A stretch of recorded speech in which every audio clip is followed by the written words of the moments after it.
What it do, what it do, what it do. It's your boy Big Val Opinion back with another live video. Make sure you hit that like button. Make sure you hit that share button. And most importantly, make sure you sub to the channel.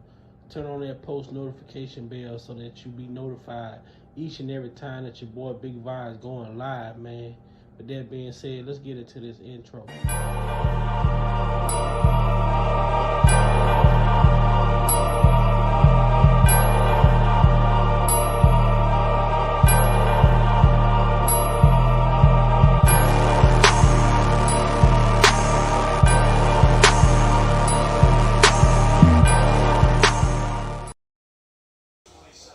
And I just really want people to know I appreciate anybody that's helping me. I appreciate anybody that's helping me. A lot of people have been there for me. I just don't want people going back and forth, being mad at each other because one person did this for me and another person did that for me. That's what the devil wants. He wants to cause confusion. That's what these people want. They want to cause confusion. And confusion ain't gonna do nothing but keep me in here. But the real thing here, lifetime, as far as quick on lifetime, as far as lifetime is concerned, there are real people, real women out here really being abused, really missing. They're really missing. They're really chained up in basements. I've been in here 4 years. I haven't seen one person that was ever chained up in a basement come forth for anything. But I tell you one thing, before Lifetime came out, I was minding my business. I was in the studio. I was working with celebrities. I had tours. But when Lifetime came out, all of that went away. Meaning, before Lifetime came out, I had no charges pending against me. Nobody had went to a radio station or had went to, a police station. It took a year to put together Lifetime. If all of the things they said I did on Lifetime were true, it only take a minute to go to a police station. But when there's a crime committed, you don't go make a movie on it. You go to the police station. Nobody had done that. Big pressure, see ain't dropped like booty. Hall 26, I glide it. I'm big pressure, I'm big pressure, I'm big pressure, I'm big pressure. Submit cars, I got it. Metro the gate, I got it. Bust down ice, I got it. Exotic bitch, I got it. I'm big pressure, I'm big pressure, I'm big pressure, I'm big pressure. See ain't dropped like booty. Welcome to Big Val Opinion. Moderators, with my permission, any negativity in the chat should be hidden from this channel. This channel is a negativity-free channel, drama-free channel, and we are here to push the message out. We will not be distracted. So with my permission, any negativity in the chat should be hidden from this channel. Welcome to Big Val Opinion platform. There's a haters. I don't have a message. I don't take my time to respond and to defend myself. Why would I do that? I'm giving you a microphone if I'm doing that. I'm giving you solace that you're in my life. I don't care. I really don't. So if it's been that way all my life, you would think that I'm used to it. I'm not new to this. I'm true to this, and I keep going. So I'm good with that, man. I'm good with that. This is a comfortable place for me. Yo. Welcome everybody to the Big Val Opinion Show, man. I hope everybody's having a blessed day. Man, we're gonna touch bases on some some of the info. We're gonna look back. We're gonna take a look back at as y'all see Michael Avenatti, and also we're gonna take a look back at Jim DeRogatis, man, and how, like, we're gonna look back and see, what were their involvement in all of this plot to bring Mr. Kelly down the way that they did. And this is just stuff that that I brainstorm about. When I'm offline, I try to think about different ideas to bring to the channel, different things that I think will make good for conversation. And today we're gonna look at Avenatti. We're gonna look at Jim DeRogatis, man, and their involvement, and we're gonna look at a lot of the things that doesn't add up as well. We're gonna look at a lot of the things that doesn't add up, a lot of the things that doesn't make any sense to us, and we're gonna talk about it. Give a few seconds for people to come in, and we're gonna tie this all into and I'm gonna say this before we get started. The way that I'm looking at this now, and I don't know if you all agree with me or not, it's possible that Michael Avenatti and DeRogatis used Kim Foxx. Kim Foxx was used by Avenatti and Jim DeRogatis. The way that I'm looking at things now, the way that I'm looking at some of the information I see now, to me, it seems as if Avenatti and DeRogatis used Kim Foxx, to push their agenda. Shout out Nicole. What's up, Nicole Carr? HI, what's going on? Hammer Time. EJ, Blessed, Julia. What's going on, CC? But in the meantime, let's just take a look at some of the things that transpired, man. Good afternoon. Tomorrow morning, counsel for Mr. R.Kelly is scheduled to appear in court over the indictments that we brought forth nearly 4 years ago, charging him with 10 counts of aggravated criminal sexual abuse involving 4 victims. I'm here to inform you that the Cook County State's Attorney's Office will no longer be pursuing these indictments.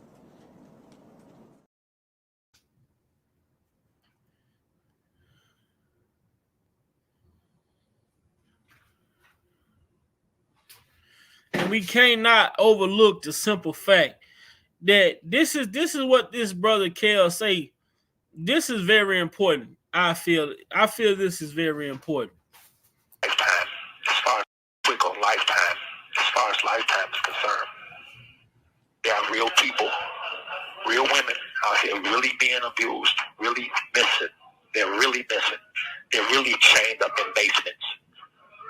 I've been in here 4 years. I haven't seen one person that was ever chained up in a basement come forward for anything. But I tell you one thing, before Lifetime came out, I was minding my business. I was in the studio. I was working with celebrities. I had tours. But when Lifetime came out, all of that went away. Meaning, before Lifetime came out, I had no charges pending against me. Nobody had went to a radio station or had went to, a police station. It took a year to put together Lifetime. If all of the things they said I did on Lifetime were true, it only take a minute to go to a police station. But when there's a crime committed, you don't go make a movie on it. You go to the police station. Nobody had done that. Now, I'm gonna play something real quick, and I want to shout out to Malicious Conspiracy, because Malicious Conspiracy posted a video of an audio of Michael Avenatti himself, and I'm gonna let y'all hear what Mr. Avenatti has to say when it comes to all of the things put into place. But this was a part of Avenatti's political agenda. Let's go here.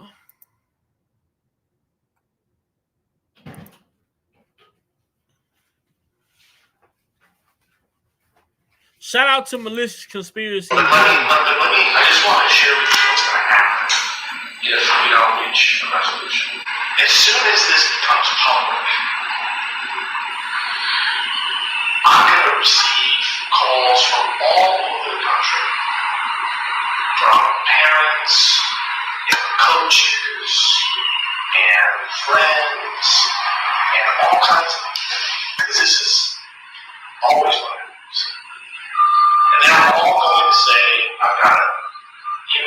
text message to her. Now,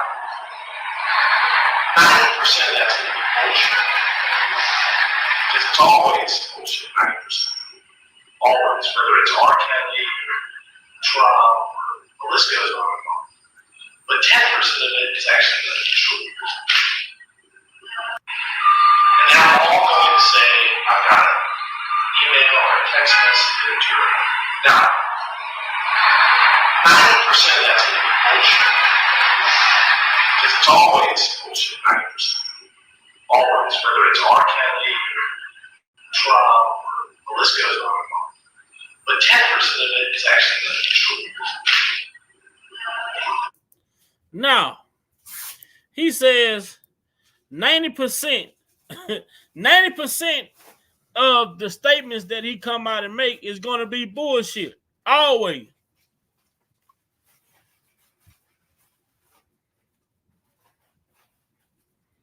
Now,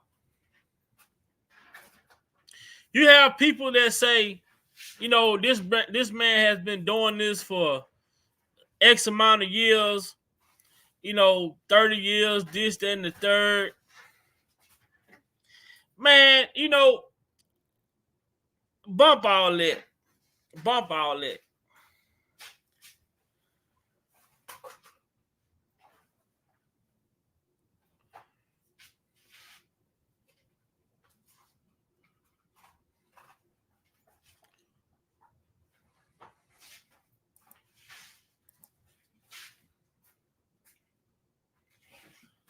Let me see. Let me get us on here. Man, Michael Avenatti. Y'all look, this shit is crazy, man. Just looking at this man's involvement.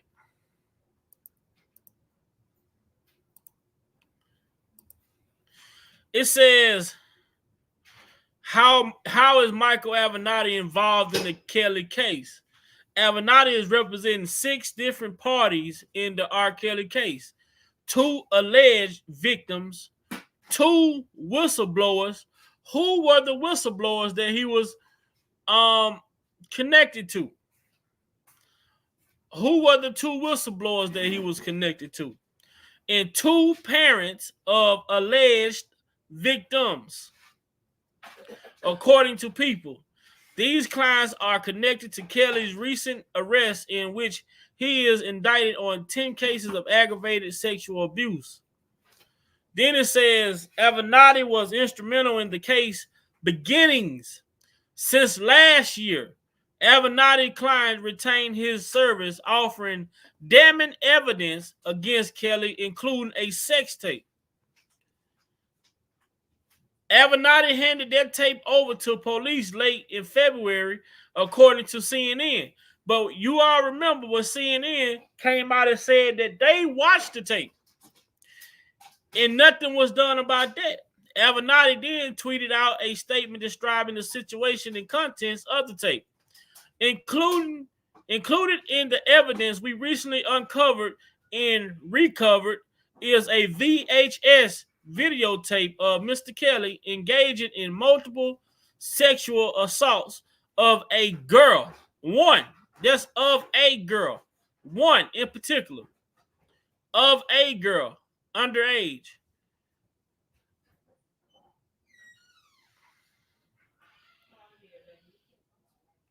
Avenatti said in a written statement, this tape, which is a clear in approximately 45 minutes in length and has never previously been publicly disclosed or until recently provided to law enforcement. Avenatti is known for his previous work on flashy tabloid type cases, along with the dogged public facing approach to them. In Kelly's case, Avenatti has tweeted out screenshots of alleged sex tape between Kelly and victim. Avenatti also alleged that Kelly broke the terms of his recent posted bail, saying the singer went to a McDonald's where an alleged victim was previously preyed upon by Kelly. What the fuck? He broke terms of his recent bail by going to McDonald's. Do y'all hear this shit? do y'all hear this shit? He broke the terms of his bail by going to McDonald's. Oh, hell no, man. McDonald's is a public place, man. McDonald's is a public place.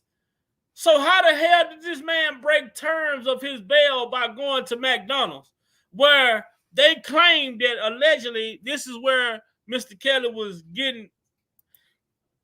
Girl, this says that where an alleged victim was previously preyed upon by Kelly. Now, this girl didn't work at McDonald's. She wasn't a manager at McDonald's. She wasn't an employee at McDonald's. So what the fuck him going to McDonald's had to do with him violating his bail, term of his bail conditions? Man, this is some bullshit, man. It's like, now that we are here, now you go back and read some of this shit from then, and you gonna sit back and look at this shit like, what the fuck? You gonna see that shit. Now that you go back and reread some of this shit that you were reading during the time of this investigation, and you really wasn't looking at it the way that you see now because you see so much corruption. But how could they say this man violated terms of his bail by going to McDonald's where he met, where he preyed on an alleged victim, but this victim wasn't a fucking employee of McDonald's. She wasn't a goddamn manager at McDonald's. She don't own McDonald's. So what the fuck? How could they put that as a term up in a bail? You can't go to McDonald's. McDonald's is a public restaurant for everybody. But this is some of the shit that you go back and read. You be like, what the fuck? That don't even make sense. But it say 2 of Avenatti clients, parents. So that means 2 of the clients, parents. That means two victims and 4 parents. We'll speak with Gayle King later this week. Kelly has denied all wrongdoing and was acquitted of child pornography charges following a trial that concluded in 2008. It says, what was Avenatti saying about the Gayle King interview? In general, the public biggest takeaway from the interview is the historical nature in which Kelly defended his innocence. Avenatti picked up on Kelly's demeanor and commented on it throughout thoroughly. First on Tuesday night and again on Wednesday morning. R.Kelly tears are out of fear. This is what Avenatti say now.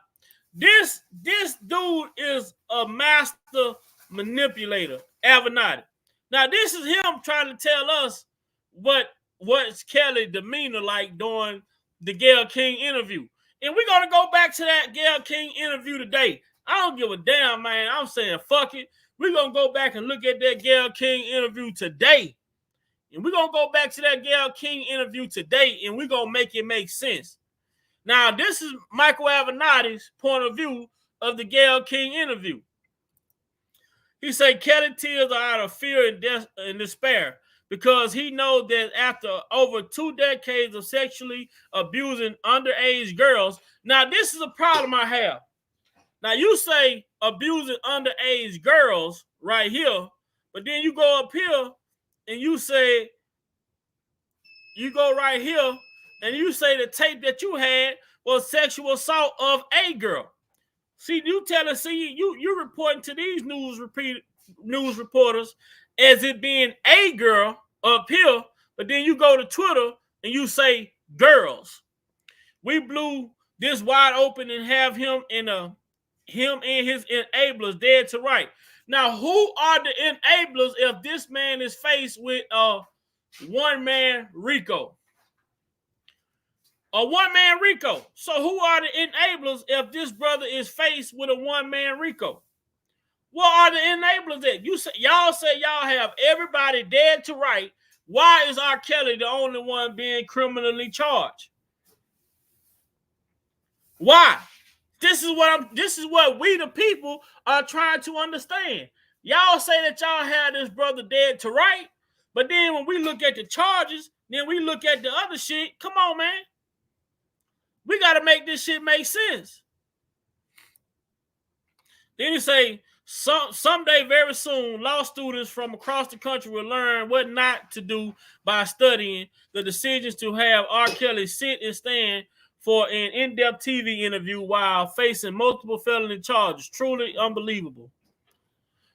Key thing we learned from R.Kelly's interview: 1, R.Kelly is a much better singer than he is an actor. 2, he is desperate and distraught because he know he has been caught. 3, he thinks sexual assault of young girls in the way past cannot be charged. 4, he's guilty. Come on, man. Avenatti, boy, your ass, that's why you got what you deserve. Further statements regarding AZ comment: it is pathetic and disgusting that Kelly has manipulated these young girls and lied on them about their families. It has been his modus operandi for decades, and part of his abuse. Alice, I don't even want to brag about Pimp Alice Don Juan and Pimp Low want only 2 things. What is the only 2 things they wanted? We know what the one thing they wanted. You hear, look at this. Avenatti telling you. Alice Don Juan and Pimp Low only wanted 2 things.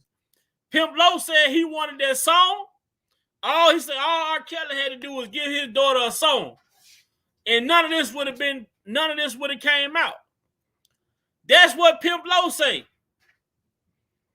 All R. Kelly had to do was give his daughter a song, and none of this would have came out, according to Pimp Low. Shout out to everybody in the chat, everybody that's coming in. Make sure y'all hit that like button. Make sure y'all hit that share button. Come on in. Now, we're going to move over to Big Greasy right quick.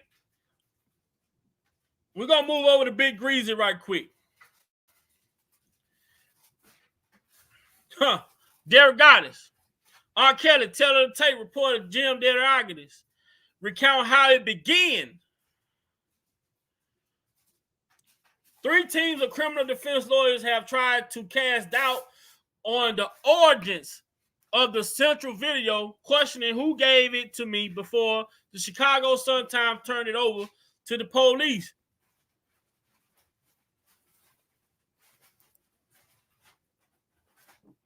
Here's the story behind the tape.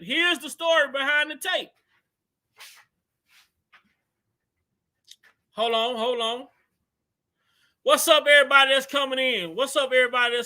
Right now? I hope y'all having a good time.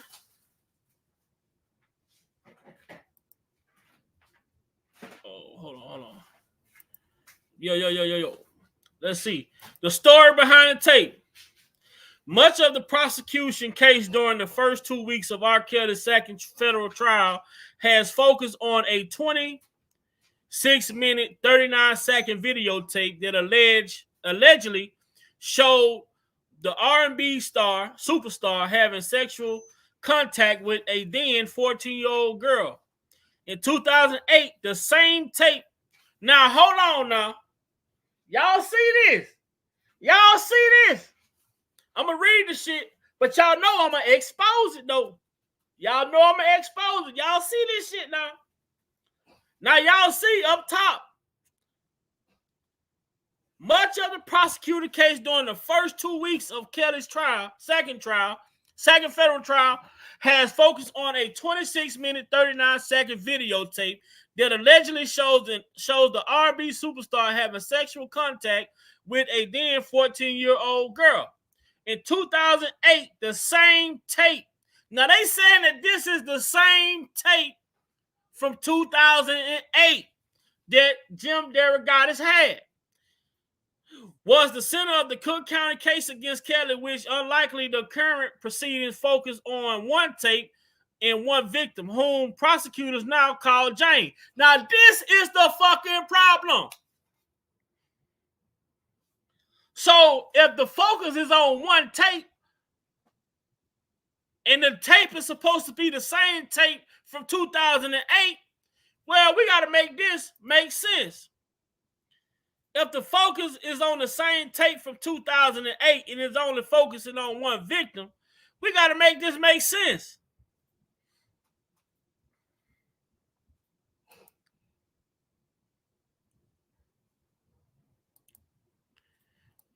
We got to make this make sense. The government admit that the tapes are altered and manipulated, are altered and nothing is authentic. It is to the government understanding that none of the videos that state's attorney's office received from the journalist, which is Jim DeRogatis, or the attorney, which is Michael Avenatti, which is video 1, 2, and 3, were originals. So you can't say that this shit is not double jeopardy if none of these tapes are original and it's the same tape from 2008. How could you not say that it's not double jeopardy? How could they not say that it's not double jeopardy? They just told you it's double jeopardy. It's right here. It's clear. Even though we understand this and even though we know this, but how could they tell us it's not double jeopardy if it's the same tape that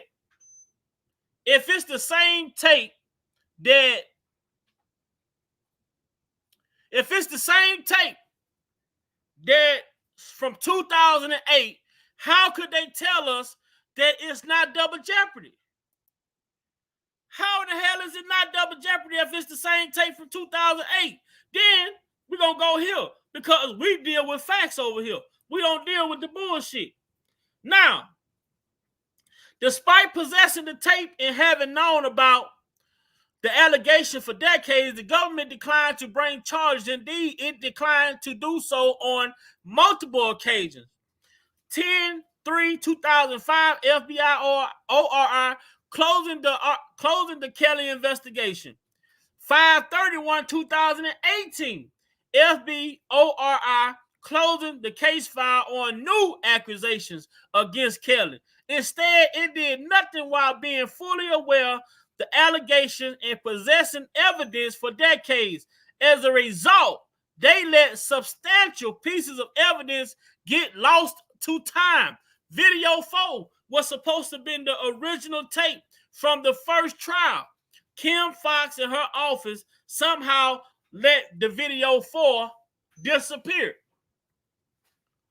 They let video 4 disappear. So how could you bring in a new video from Jim DeRogatis and say it's the same video as the 2008 trial when you don't have the 2008 trial video to even compare to the new tape that DeRogatis has turned in?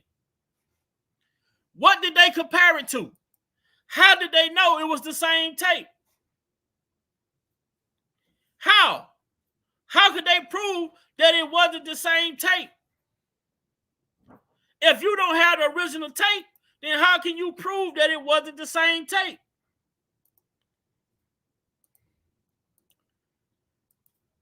But see, what they did was they came out and they dropped all this information in the face of the public, and they wanted and the public did what the media and the prosecutors wanted them to do. They wanted to get overwhelmed by so much evidence saying that this man did this and did that, and he did this and he did that. Come to find out, all of this shit in the Chicago trial was just a repeat of 2008. But then they say, oh, it's not double jeopardy. It's a new tape. It wasn't a new tape. It wasn't a new tape. It's the same. Jim DeRogatis tells you it's the same tape from 2008.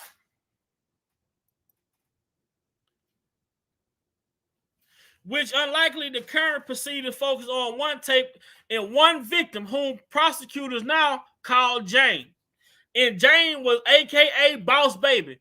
Kelly was acquitted in that trial, largely jurors said because Jane never testified. That's a lie. That's a lie.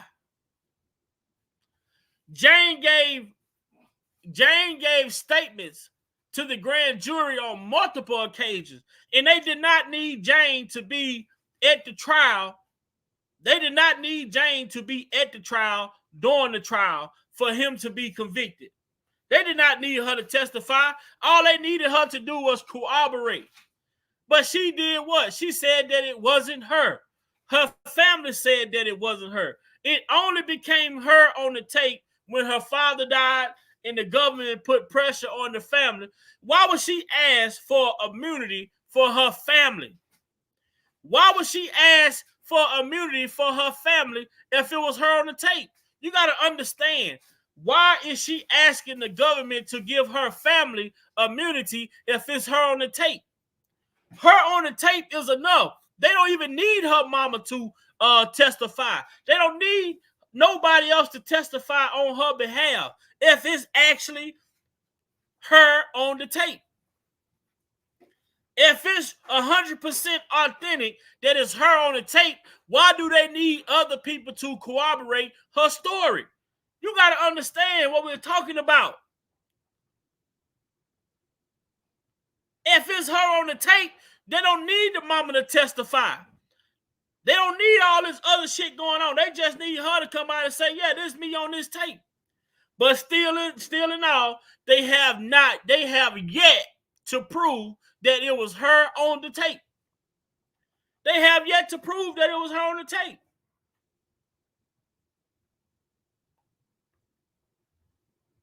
Why would she come out and ask the prosecutors for immunity for her family? What did her family do? What had her family done for them to need immunity from the prosecutors? You got to ask yourself this shit. Everybody was able to get immunity that had something to say about R.Kelly. Well, only way you coming into a courtroom asking for immunity is if you have done something. What have you done that you need immunity for? I say this again. How did this so-called alleged sex tape end up on Pornhub? How did it get on Pornhub?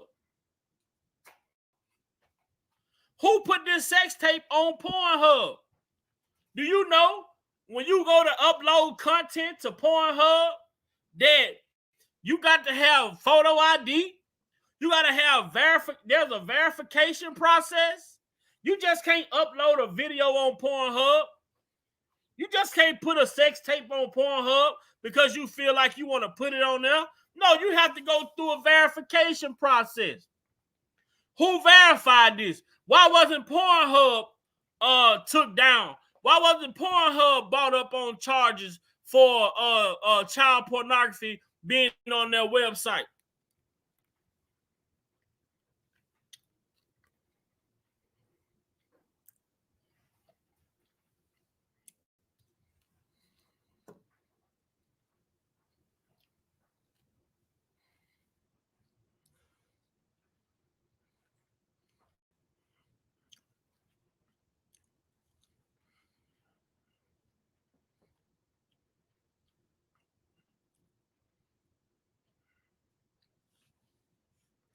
After yesterday's video, why was Jim DeRogatis? Now y'all see what's going on. Y'all see what's going on. Think back to yesterday. Think back to yesterday. What's going on, Deanne? What's going on, everybody that's in the chat, just coming in?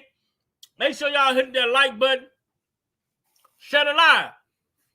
So y'all see what's going on.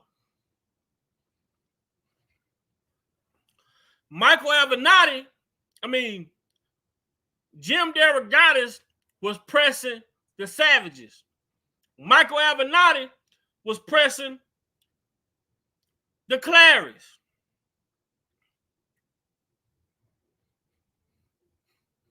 What was Jim DeRogatis' motive?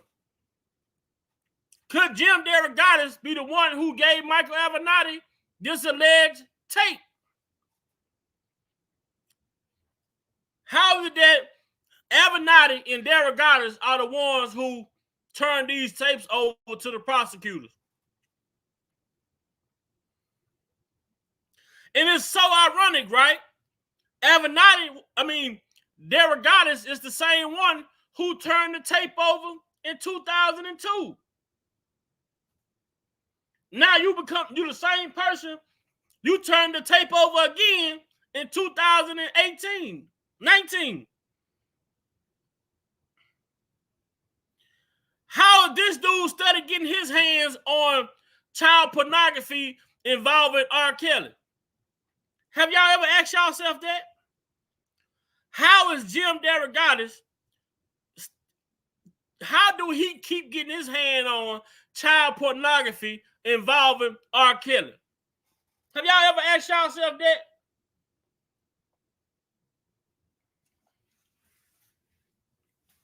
How is Jim DeRogatis continuing to get his hand on child pornography involving R.Kelly?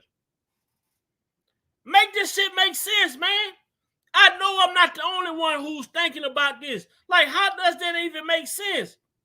This dude turned over a tape in the first trial. Then he just turned over a tape in the new trial.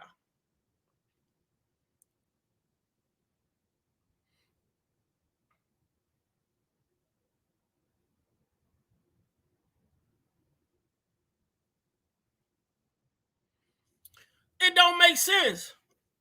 What's up, Nicole? Yes, Rob, he have heard. How is Avenatti? So it's either he producing these tapes or he didn't hand over all the tapes the first time.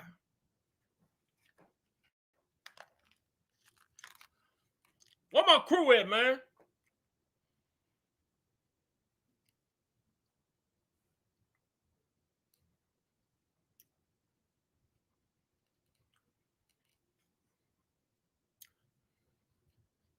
What?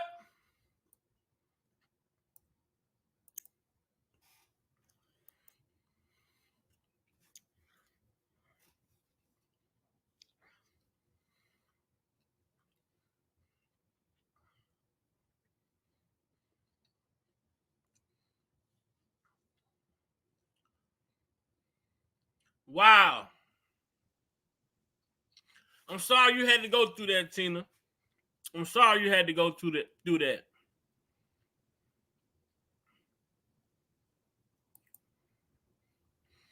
Sometime fired the entire department. Whoa.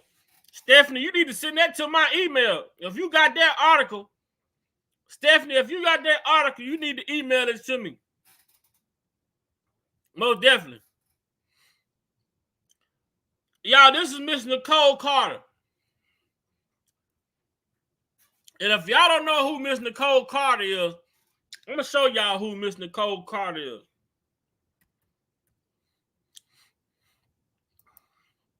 I can't wait to get her up here. I know we've been making plans for her to get up. We've been making plans for her to come on and interview. But I'm going to show y'all who Miss Nicole Carter is right quick.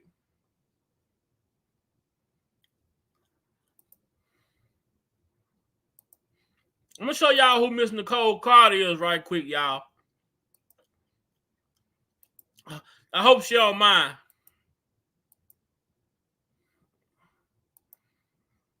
Here go Miss Nicole Carter. Y'all never know who be in these chats, and I'm telling y'all. Here go Miss Nicole Carter. To my favorite girl.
This is Miss Nicole Carter, y'all. This is Miss Nicole Carter right here with our brother kellz.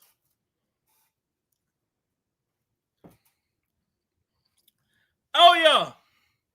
Y'all never know who be in these chats, man. I'm telling y'all. Y'all never know who be in these chats. I have talked to Miss Nicole Carter. We've been trying to set up we've been trying to set it up to get her on the platform. She worked with Rob on 2 videos. She worked with Rob on 2 videos. Dedicated, and she worked with him on the Sex Me video as well.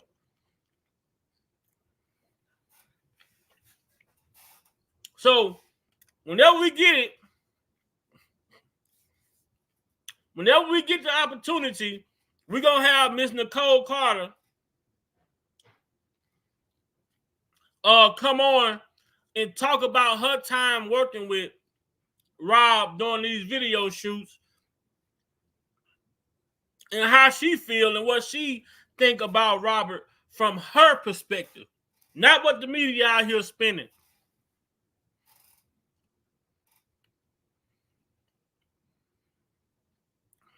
So again,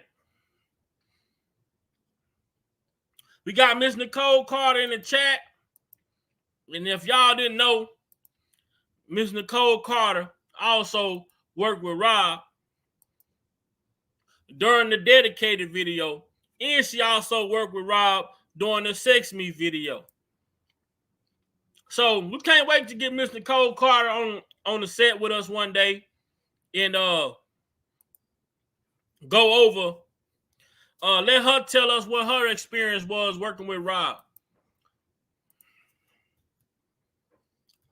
I don't like to say Rob because I feel like Rob is for people who know him.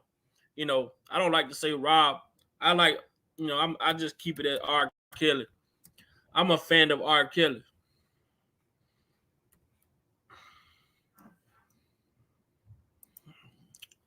Okay.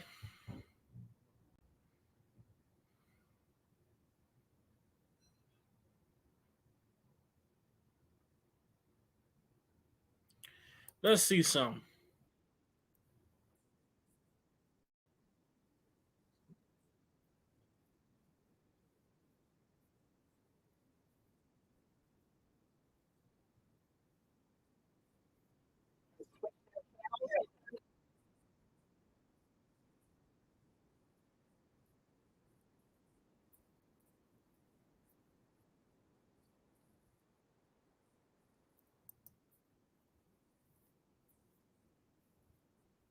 So that's another problem. Only if he spoke with her for 80 minutes, why we only got about 20 minutes of it? No problem, Nicole. I can't wait to get you up here, Nicole. Like I say, we've been having communications off, you know, trying to get it together, but I can't wait till you are available to come up just to let us know how was your experience working with Rob, you know, because a lot of people don't want to talk about it. A lot of people don't want to say nothing. A lot of people don't want to come out and speak, you know, for whatever reason that may be. But I know that this man could not have been a monster throughout his whole career with the amount of people that he's worked with and worked for, you know. So, but they say the Gayle King interview was 80 minutes. Why we only got about 20 minutes of it? That means a lot of editing went on, right? A lot of editing took place. Let's go see what's up.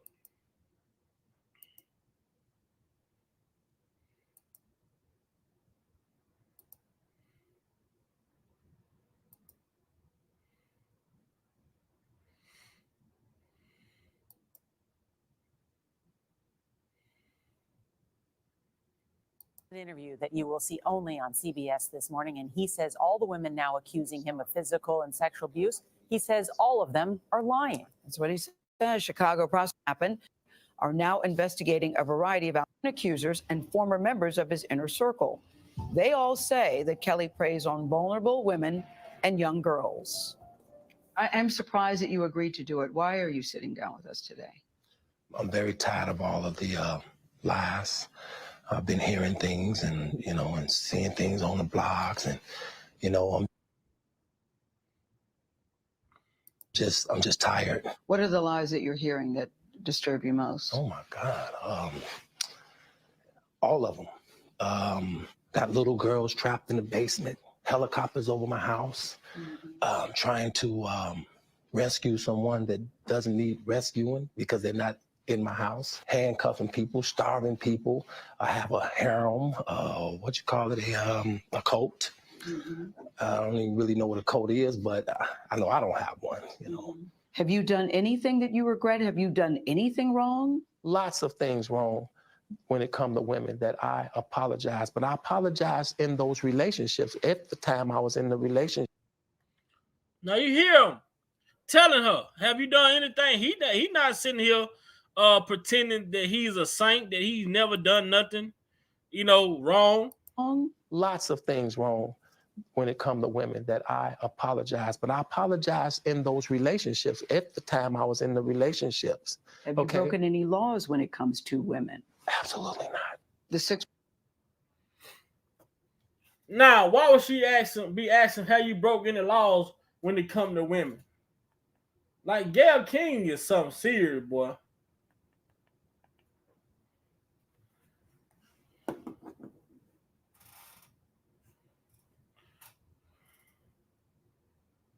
Part series interviewed 50 people, family members, your former tour manager, numerous women who all claim that you abused them. Yeah. Were you saying everybody in that documentary was not telling the truth about you? Everybody?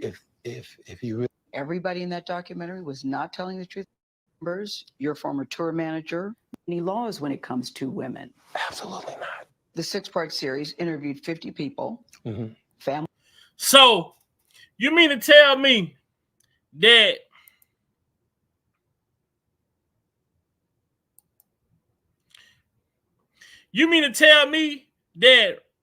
kellz only knew 50 people? You mean to tell me he only knew 50 people? Now, Lifetime, they interviewed 50 people. She said they interviewed 50 people, like 50 people is a lot of people. We're talking about R.Kelly. We talking about R.Kelly. Why y'all only interviewed 50 people? And we know of other people that they interviewed, but they didn't want their statements and interviews promoted because they wasn't talking negative of Robert. See, when they not talking negative of R.Kelly, they ain't got nothing to say. When they not talking negative of R.Kelly, they ain't got nothing to say.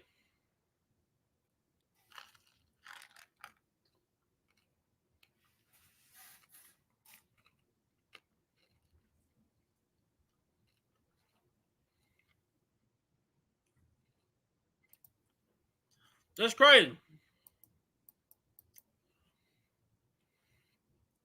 Hold on.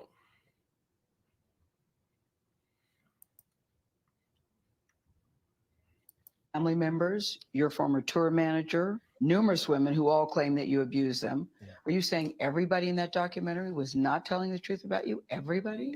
If you really look at that documentary, which I'm sure you have, I have. Everybody said something bad about me. Nobody said nothing good. Now that makes a lot of sense. That makes a lot of sense. Whether people want to hear it or people want to believe it or not, that made a lot of sense. He said, when you look at that documentary, he said, that docuseries, whatever, we're not going to call it a documentary.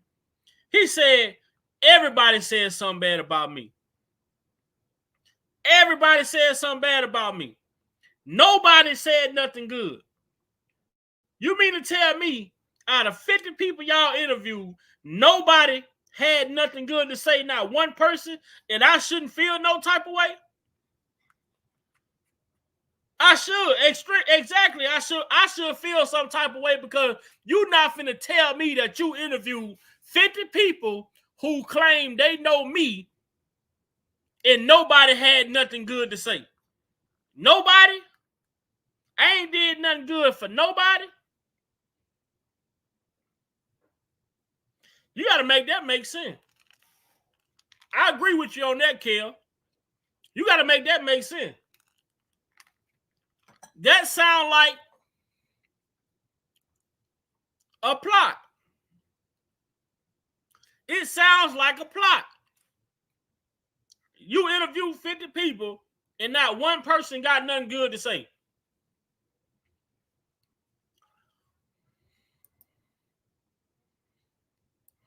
They was describing Lucifer.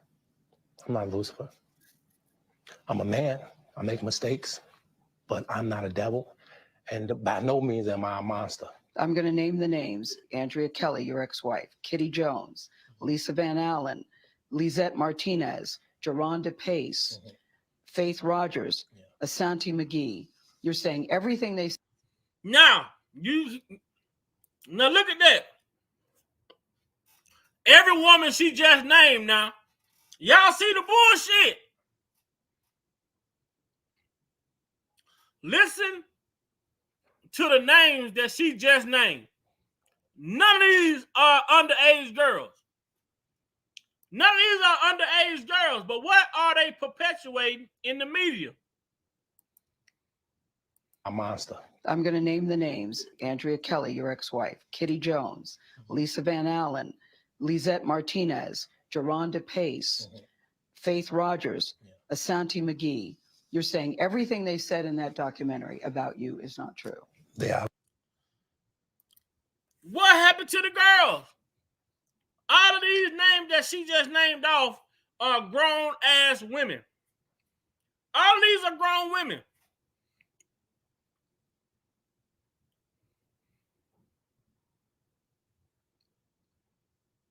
Jerronda Pace, she lied about her age. She admitted that she lied about her age. But then she gonna tell us that, hey, I lied about my age, but then I came back and told the truth. Can you make that shit make sense? You mean to tell me you lied about your age, but then you told the truth? Y'all, I'm gonna tell y'all this, and I'm gonna make this make sense for y'all. You not finna give the security guard at the door of a club a fake ID to get inside of a club that say you got to be 21 plus to get in. And then once you get inside of the club, you're not finna go up to the bar and tell the bartender, yeah, and the bartender asks you your age. You're not finna tell the bartender, hey, I'm only 18. You're not finna go through all of that shit, lie, to get inside of a club just to get to the bar and tell the bartender that you ain't old enough to drink. And I'm saying that to say this. Do y'all believe Jerronda Pace lied about her age to try and get with R.Kelly just to get with him and tell him, hey, I'm only 16? You got to make this shit make sense. Man, some people smoke dope in the morning. Some people drink coffee. That shit is not the same.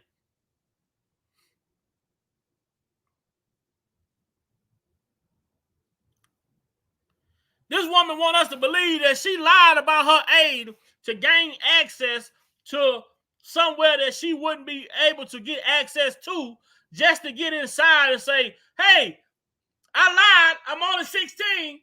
Make it make sense.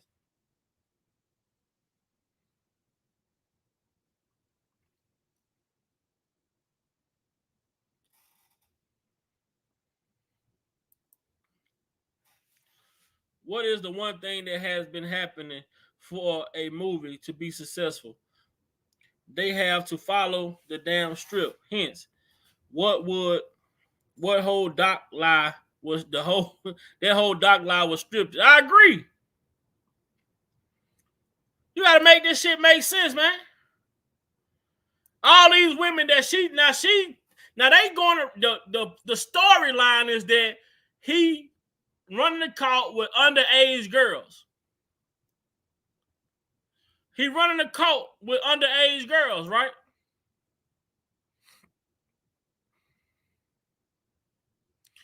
It's supposed to be underage girls. But listen to all of the women that this woman just named. These are grown-ass women. A monster. I'm going to name the names. R.Kelly, your ex-wife. Kitty Jones.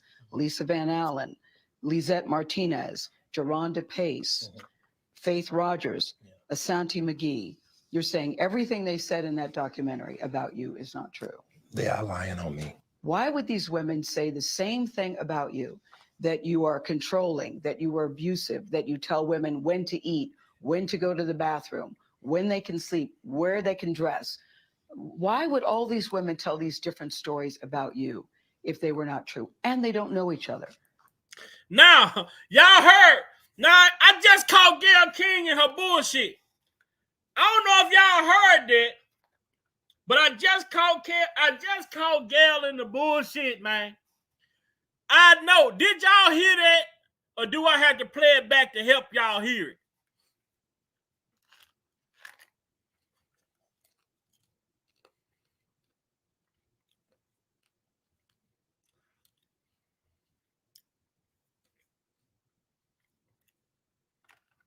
Do I have to play it back to hear? Y'all just heard Gayle King. Now, I'm finna show y'all the bullshit with Gayle King right quick. Let me go back. I want y'all to hear what she say at first, and then I'm gonna let y'all hear. I'm gonna point it out to y'all. I'm gonna point it out to y'all because y'all fuck with me. I'm gonna point it out to y'all because y'all fuck with me, man. Faith Rogers, Asante McGee. You're saying everything they said in that documentary about you is not true. They are lying on me. Why would these women say the same thing about you? Now, I want y'all to pay attention. What she just said. Why would these women say the same thing about you? Now, watch this. I want y'all to hear this. Y'all got to follow me. McGee, you're saying everything they said in that documentary about you is not true. They are lying on me. Why would these women say the same thing about you? Why would these women say the same thing about you? Now, I want y'all to listen to what she say at the end of her statement.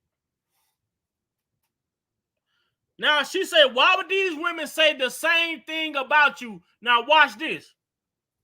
That you are controlling, that you are abusive, that you tell women when to eat, when to go to the bathroom, when they can sleep, where they can dress. Why would all these women tell these different stories? Now, why would all these women tell different stories? Bitch, oh my God. Which one is it? Which one is it?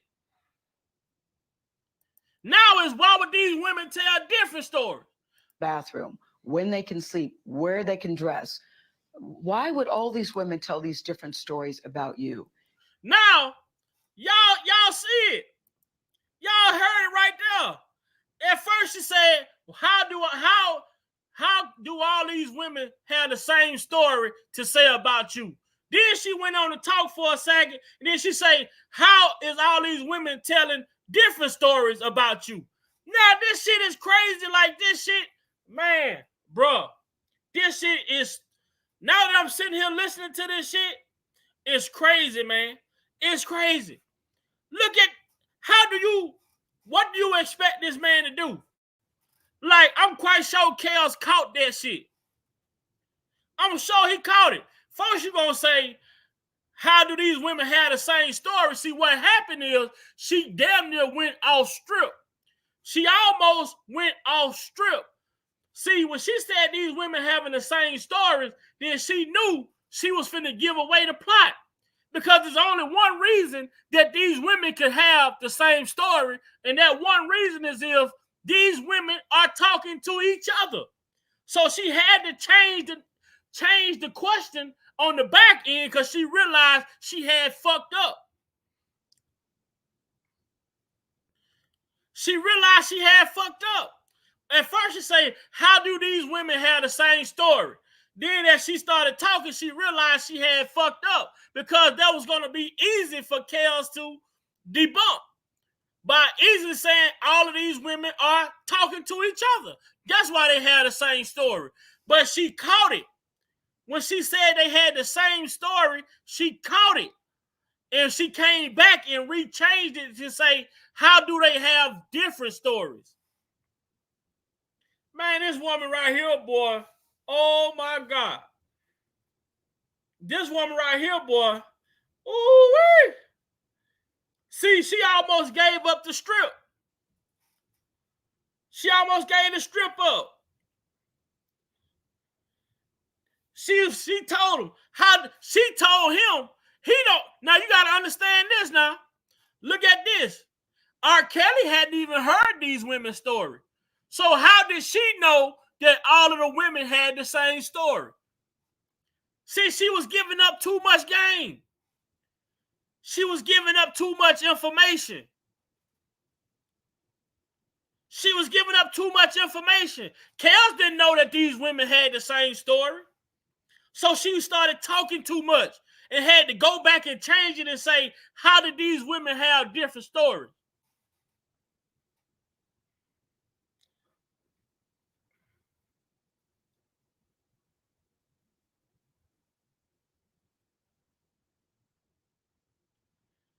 Boy, hey, you see, when you go back and that's why it's good to go back over shit, man. That's why it's good to go back over. Because see, how would R.Kelly know? How would R.Kelly know that these women had all the same stories? She told it. She told them right then. All of these women got the same story. And some, you know, they got a microphone in her ear. So she got a piece in her ear so she can hear. So the people that's listening to this, they told her, you got to change what you just said. You got to change what you just said. Then she go to say how all these women tell different stories. Boy, this some cold tactical shit, boy.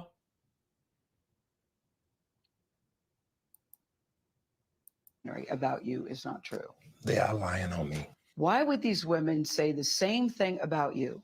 That you are controlling, that you are abusive, that you tell women when to eat, when to go to the bathroom, when they can sleep, where they can dress.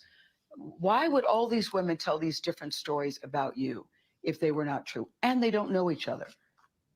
That defies logic to me. Right. Until you hear the explanation. You can start a rumor on a guy like me or a celebrity just like that.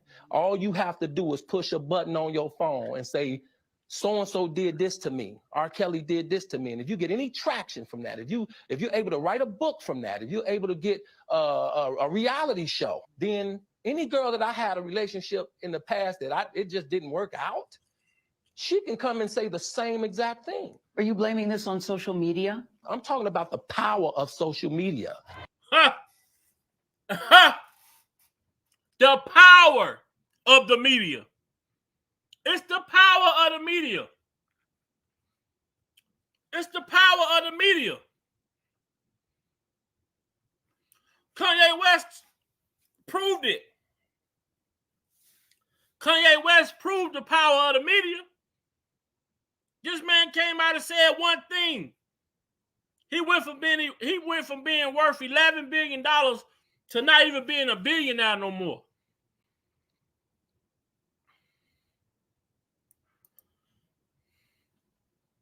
Man, this woman gave King hell, man.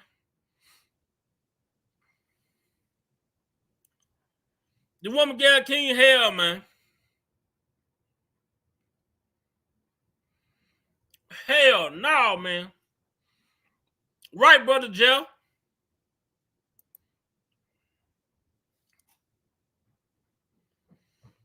Because one thing I can say as a man, when you're dealing with a woman, you know, when you're in a relationship with a woman, well, you're dealing with another person, period. No two people act the same. No two people act the same way. You may have You may have some common characteristics, but you all are not going to be the same. So you talk about relationship-wise, and you're not going to have two relationships that are going to be the same. Ain't no two relationships going to be the same when it's involving a different person. I just feel it's impossible. I just feel it's impossible for a man to treat two women the same way in two different relationships.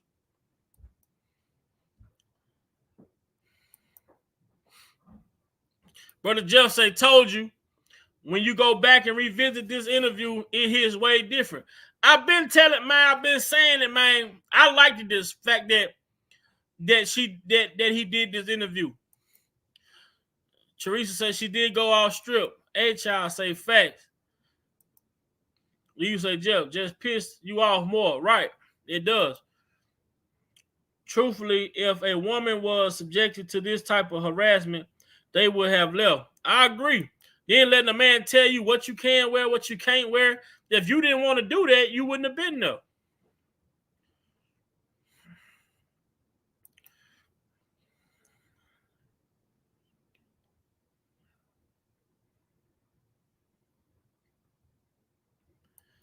Man. This shit's crazy, bro. So this shit, all of these people was like players in this puzzle. All of these people was pieces in this puzzle. Gayle King, DeRogatis, Avenatti, Kim Foxx. I'm talking about the upper echelons. You know, I'm talking about the top tier. Before you get to see, you talk about you got Gayle King, Avenatti, you got Avenatti, DeRogatis, Kim Foxx. That's a level. You got Gayle King in the media. That's a level. You got the whistleblowers. That's a level. You got the victims. That's a level. You got the parents. That's another level. It's like so many levels to this shit. You got the entourage. That's another level. I mean, it's so many levels to this shit. And so many people are involved at each level of this shit.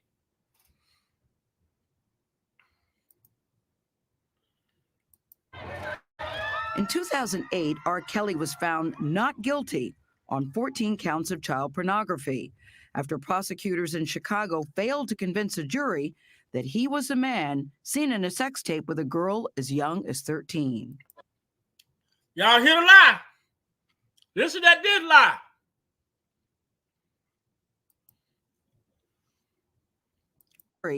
That he was a man seen in a sex tape with a girl as young as 13.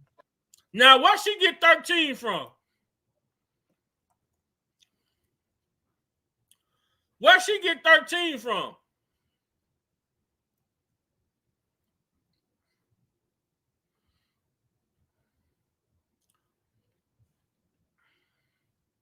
Michael Avenatti, he doesn't even say an age. But Jim DeRogatis tell you right here. He say 14. Jim DeRogatis say 14. Avenatti, he don't even say an age of the girl on the tape. Jim DeRogatis say she's 14. But then you got Gayle King saying the girl was 13. What do you want to say to your fans? Last month, Kelly was indicted again, this time charged with aggravated criminal sexual abuse of 4 women, including 3 who the charges say were minors at the time. Have you ever had sex with anyone under the age of 17? No. Never? No. I have to tell you, it's so hard. Now, this is the part that pissed me off. You can tell, when he say no, you see, ain't no way this man was lying when he told her this. Ain't no way this man was lying when he told her this. Look at how he tell her no. He's speaking with reassurance, man. They were minors at the time. Have you ever had sex with anyone under the age of 17? No. Never? No. He told her ass, no. Like, he told her ass, like, no. No way, Jose. No. But the fact, this is when your journalistic integrity has to be questioned. This is when your journalism has to be questioned. Because what she says next, I would have got up and walked off. What she say next, I probably would have got up and walked off. But this is what makes me believe that kellz was telling the truth. Because we done seen kellz walk out on interviews. We done seen him walk out on an interview before. We done seen him walk out on interviews. But it's what Gayle King do at this moment would have made me get up and walk the fuck out. But kellz knew he had to tell his side of the story that he wanted people to hear. So he stayed and continued doing the interview. But at this point right here, I, Big Vi, would have got up and fucking left.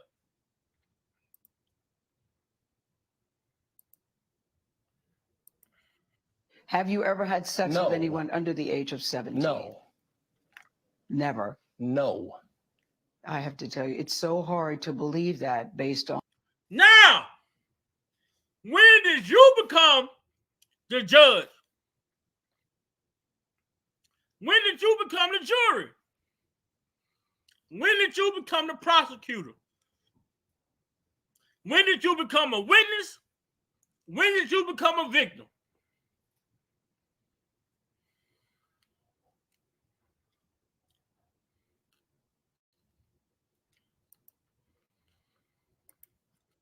Have you ever had sex with anyone under the age of 17? No.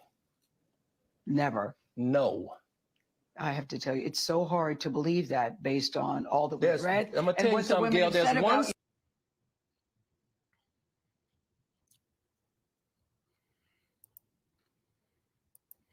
Never? No. I have to tell you, it's so hard to believe that based on all that we've read. I'm going to tell you something, Gayle. There's one... I'm going to tell you something. What the women said about you. What women said about me. What... Now, if you go back, now we right here at 4 minutes. I'm going to go back. She finna tell him, go back and listen at what she said the women said. Let's go back right here.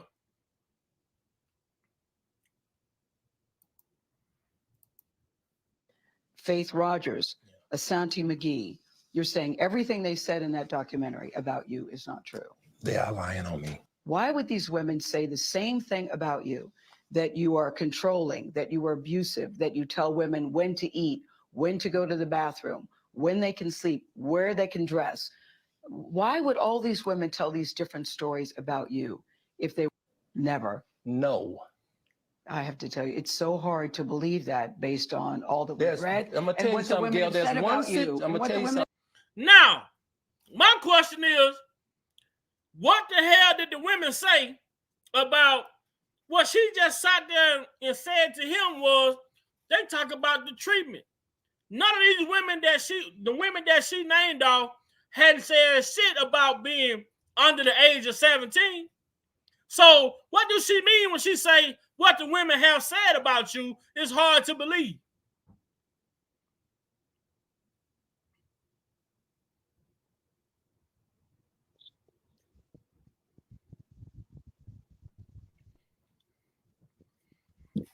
I'm trying to understand, little man. Yeah, man. Man, she lying to me. She knows he was like Jeff never saying yesterday. She knew he was telling the truth. She was doing it for ratings. Like, just peep this out. Lisa Van Allen, we're gonna start with her. She was of age. She was 18 when she met him. She Faith Rogers, 19. Jocelyn, 19. What's the other guy? Kitty Jones was 33. Drill was 22 when she started dating kellz. The only people that you can say that was underage They lied about the age, and they wasn't being honest. When you lie about your age, you can't say you underage.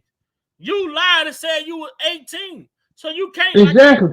You can't lie and say you 18 to get inside the club. Then you try to go get in the club and tell somebody, hey, I lied, I'm only 16, and they go tell the bouncer, hey, y'all got a 16-year-old in here. You're not finna go inside the club and tell the motherfucker you only 16 when you lied to get in.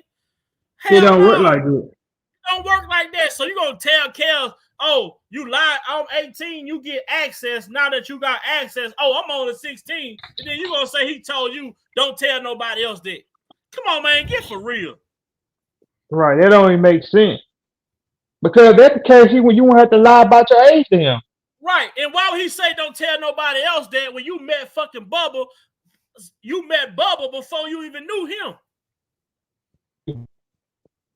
There you go. And then for the fact though, but like I was saying, everybody he dated was 19, 18 and up. The man said, I have 19-year-old, I date women 19-year-old, 19, he said, I got 19-year-old friends, but he said, I don't date no women that's underage.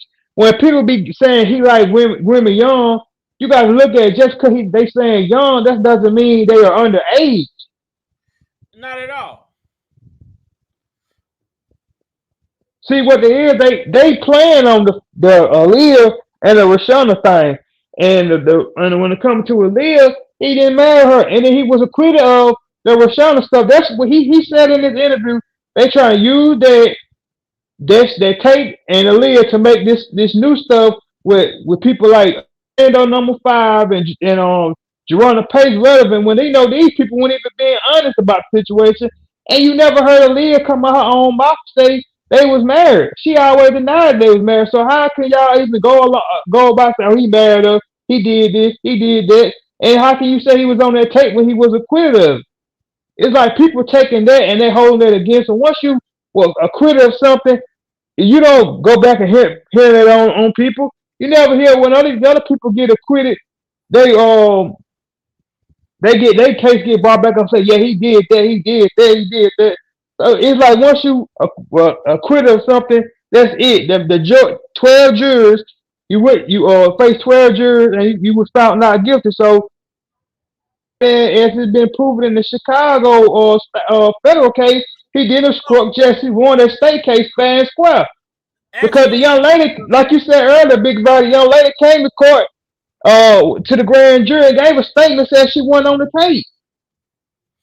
What more do y'all want that man to do? It's like y'all just want this man to be guilty for something he didn't do. It's like y'all want it. It's like people need to wake up. And how can you believe, like, majority of the people on the tape lie? I mean, not the tape. On the documentary was telling lies. Wasn't nobody being truthful.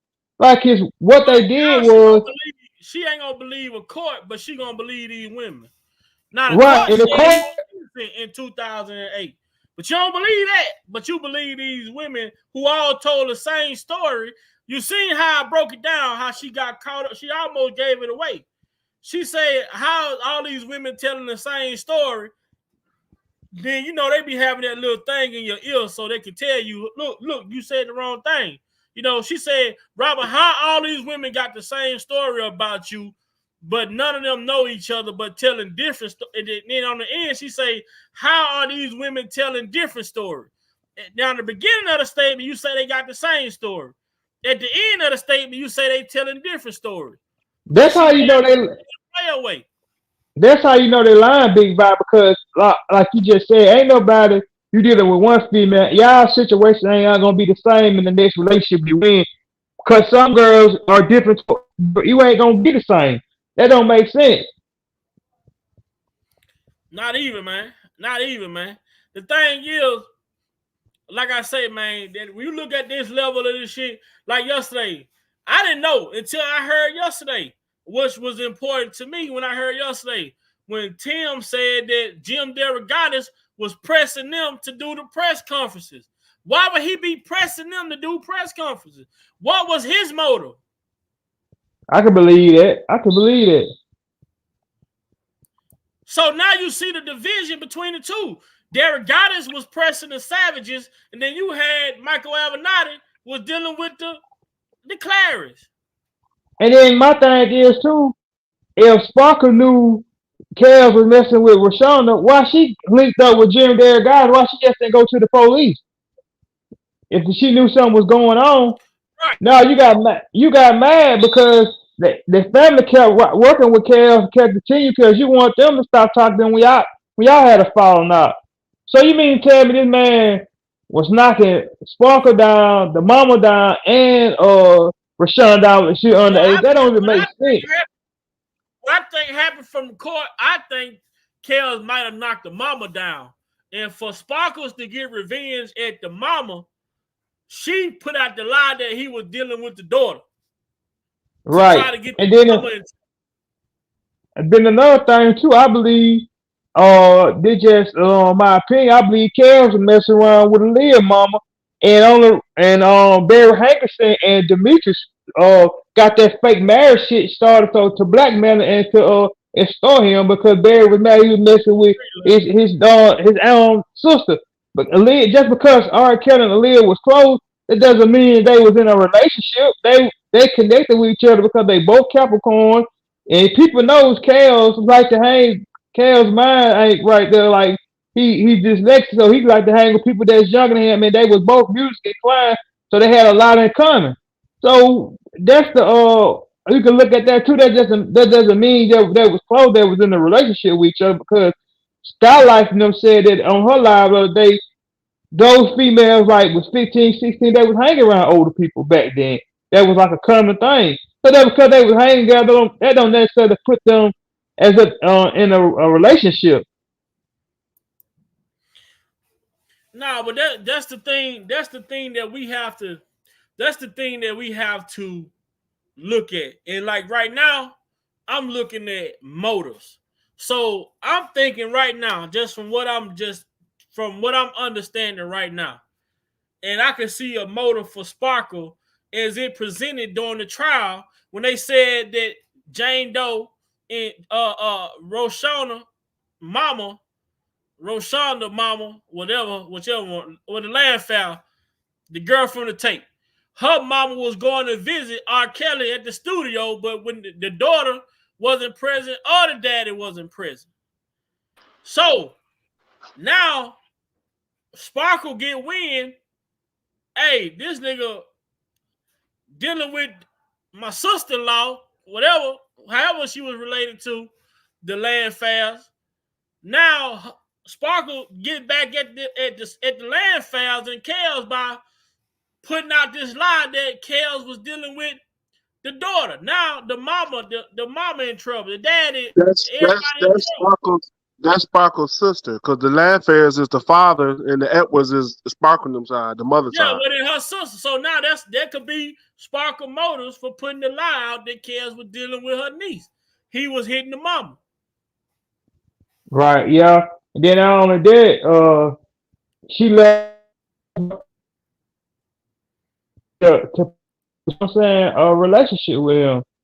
That and then for you to find out he was married to Drill and knocking down her sister, that's enough motive to go after him. Now, they was never proven that the girl in the tape was 14. They said, from the tape, they couldn't identify who the girl was or how old the girl was or anything.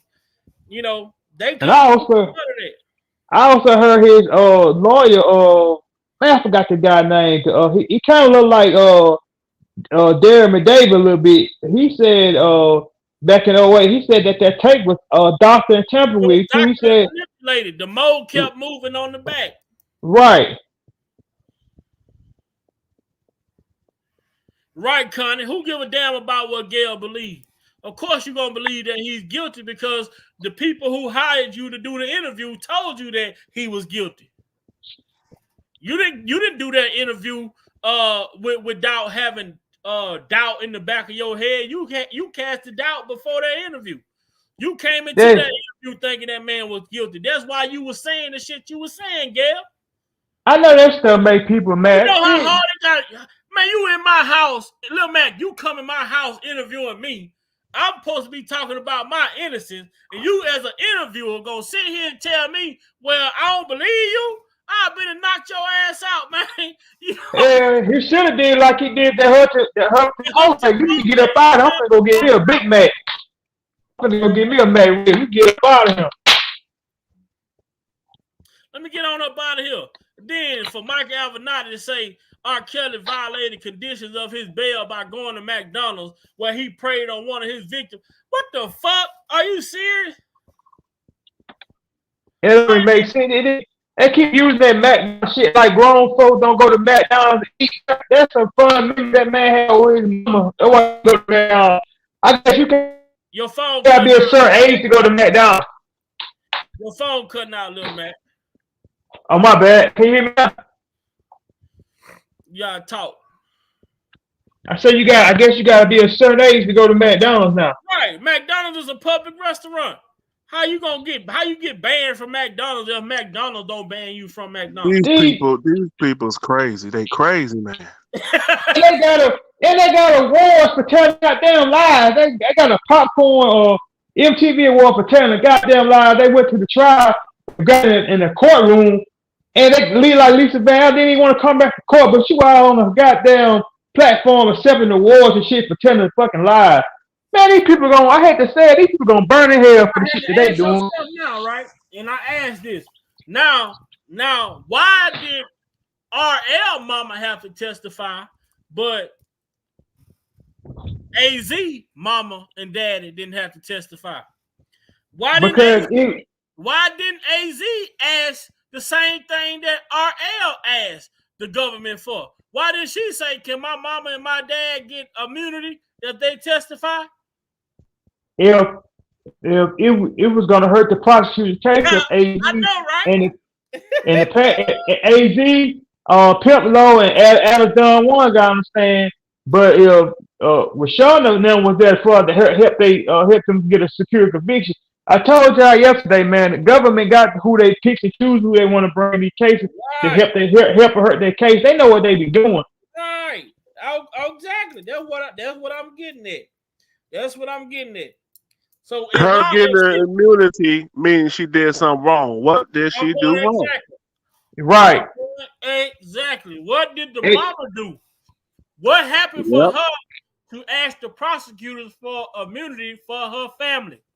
This is why I said they shouldn't even charge that man, because how the hell y'all giving Keith Burrows, Charles Freeman, Lisa Van Allen immunity, and these motherfuckers got a so-called alleged child pornography, and they trying to extort this man with it, and they traveling across state lines with the shit. Interstate commerce, that's a fucking charge. If y'all, it ain't justice, man. If y'all gonna sit there and try to lock him up for Jane number 5, but y'all ain't gonna. And the government knew that they had the text message. They had all that showing that the mom was telling her selling his lap to entice him to do all this. How fucked up the government is, bro. It ain't even everybody. Stephen Wonder can see that these accusers lied, but people gotta stop being on that. Oh, he did something. He did. So need to be on the fact what the federal government doing. They allowed the parents to get away with to say enticing this man. But they skip past that and to say, oh, he had to know her age or something like that. But the mama knew her age, she knew her age, and the dad knew her age. They didn't do a damn thing about it. The government allowed that girl, mama, them to pimp her out, and they didn't face no type of charges. And you can, and if it's true about the landfair girl, they did the same damn thing. But y'all want to skip past them and get that man. That ain't just if he did my thing. If he did do it, it did 30 years ago, and y'all ain't doing nothing about the parents. Y'all might as well need to let him go, because that's not justice. How you gonna convict him for doing it, but not convicting these parents for selling their kids to him, getting money off of? Because if it's true, the landfill was living off the man. Yeah. You need to let him go if he ain't gonna get the parents. So that's how I feel. The whole they took the lies. The government took the lies that's out in the streets, and they brought them lies into a courtroom.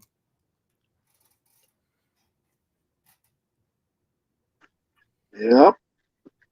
Because if it's true, the parents did far more worse than what that man did. Y'all knew y'all child was of age. Y'all put him on a grown man, and y'all like the Jane number 5. Y'all knew she was underage. Y'all lied to that man about her age. He asked her what she was 18. He says, well, now y'all trying to extort this man, get money out of him. Y'all talking about y'all trying to make it about business. They did all type of dirty ass shit. There's no way that man should even be facing those charges up that alone. That shit even, I wouldn't even brought it. They should even brought that case up just off that alone. She shouldn't even been in an indictment.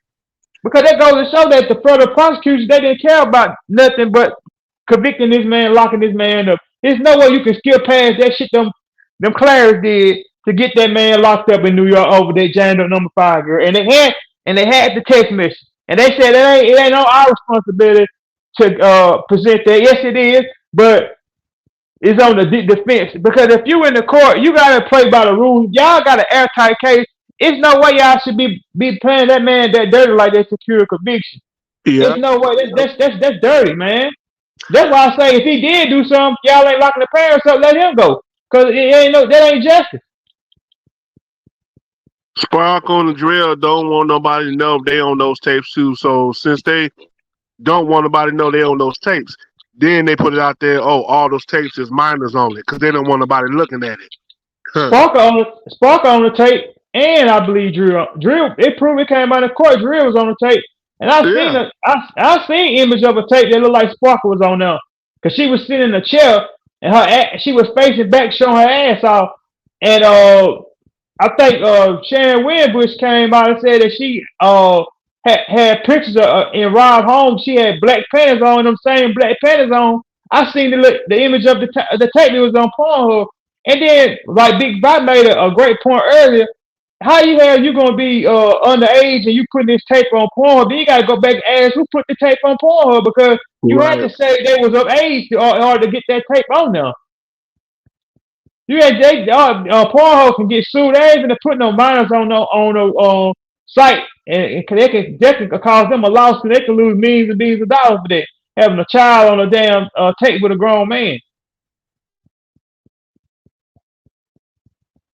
Yep.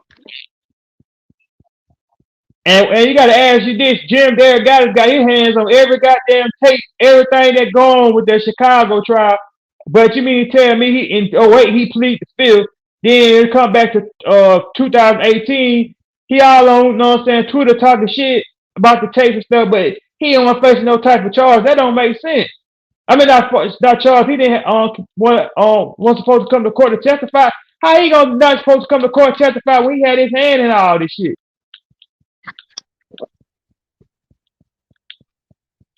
Because he was gonna mess up on the stand. They right. don't want people to mess up on the stand. He was gonna expose a lot of key players that set that man up because he's gonna get caught in his lies. And then we can go back to the Savages. Y'all ain't no better than the Clares because that man that man former co-worker came out and said that if Tim Savage told him if R.Kelly didn't pay him, he was gonna go to the media and say that he got his daughter held against her will, and that's what he did. And then my thing is y'all ain't got no fight. Y'all did by 5 well-being checks at that man's house in Chicago. Y'all did by 4 or 5 well-being checks at that man's house in Atlanta. Them girls said they was fine. Them girls went on TMZ, said they was good. Then on that Jocelyn and R. Kelly in the middle of the damn mall, she got a phone in her hand. So if she was held captive, held abused, she could have said something in that mall. And if she wanted to contact y'all, she had a phone to contact y'all. Stop playing with us, man. Hey, y'all, they want to get on here, want somebody to feel sorry for them, man. Y'all, then you gonna get on TV and talk about your child underneath her clothes. Tim ain't no better than in Angelo, so he ain't got no room to talk about that man.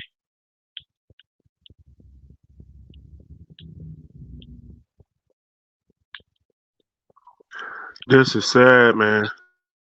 Yeah, it is. It's pathetic what it is.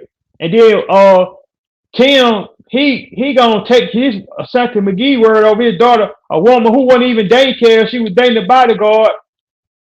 And it came out that she was stealing, so that's why Kellz got rid of her, told her to leave. So that's what she clicked up with the Clares to come out with all these lies on this man. She started this stuff. Santa McGee with this spear campaign. Then you gonna tell me you've been abused by your husband, but you ain't trying to pursue him or get charges on him, and then you're gonna go out to R.Kelly, keep your husband and all that. That don't even make sense. And this woman right here, she got about 12. She been locked up with the jail. She got like 12 charges. One of her charges is obstruction Like she'd have been doing so much shit. She got tried to have her own mama locked up. But these are people that the world believe. Like this woman is a career criminal. Like that woman had her own mama locked up, and then nowadays she leaving her kids at home to tend her underage daughter, tending her other two underage kids, tending to them while she out trying to chase R.Kelly down. She wasn't even dating R.Kelly. She was dating the damn manager, the bodyguard. I mean, Man, that's crazy. yeah, man, it's a lot of stuff, man, that's been put out there but people don't want to look into it, man. They just going off what the mainstream media had. Once it comes to the mainstream media, that's what they're gonna take and run with it.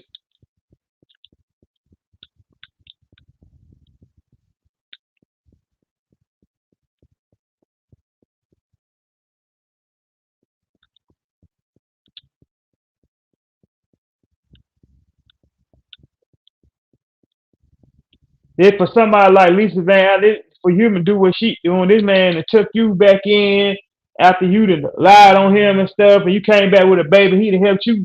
I don't know how many times, bought you a car, gave you a roof over your head, just for you to go around and lie on this man. That's crazy.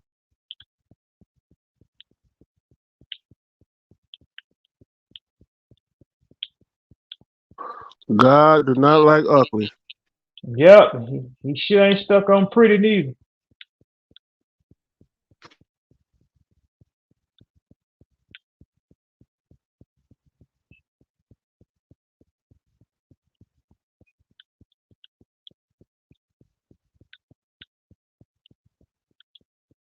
And then you gotta ask yourself this too. When Kel was doing an interview, he said, what type of father, what type of mother would try to sell their kids to you? He was talking about the Claires, because when that girl left and went home, he came back. That girl told him what her parents were trying to do. She was trying to set him up. That's why he said that on the Gayle King interview. But I believe he was gonna go further more into details than that. But she edited that part out.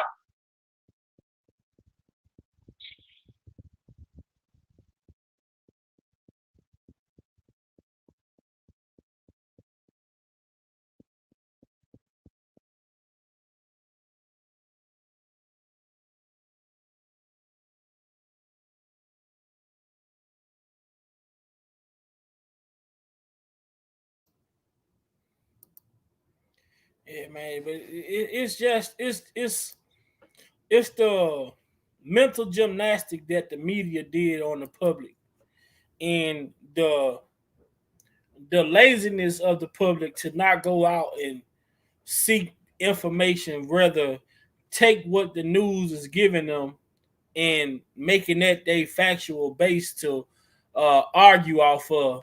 That's why we had this platform, and I make it a panel so we can have different people with different points of views talking about different things that they see that some may not see and some may see, you know. And and like I say, man, it's the liking, it's the timing, it's like everything has to be right when you talk about coming after somebody. So you got to look at the timing they use, the allegations they use, with so much going on. They picked the time while everybody was in the house, everybody tuned in to the TV. They picked the time for this shit to happen. Like it was all staged, man. And they started preparing this shit in 2017. So why didn't they come out in 2017? Why didn't they come out in 2018?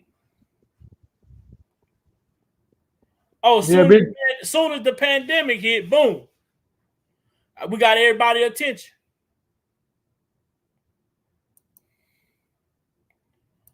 Targeted hit, man.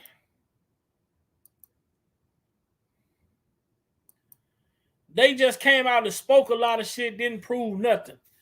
And I guess according to some people, when you're dealing with feds, federal court, you just need cooperators. You just need people to corroborate these stories. You don't need physical evidence.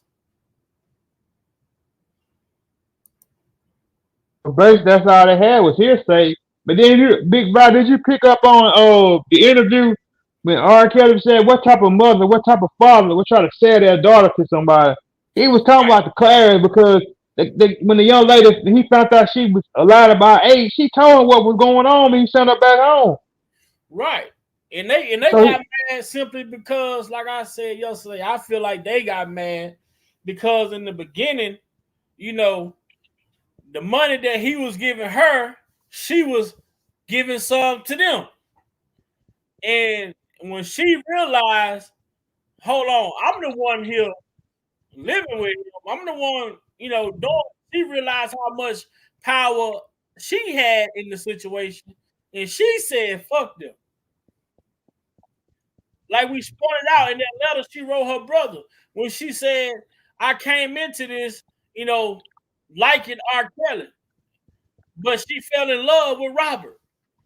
And when she fell in love with Robert, there was nothing else for the parents.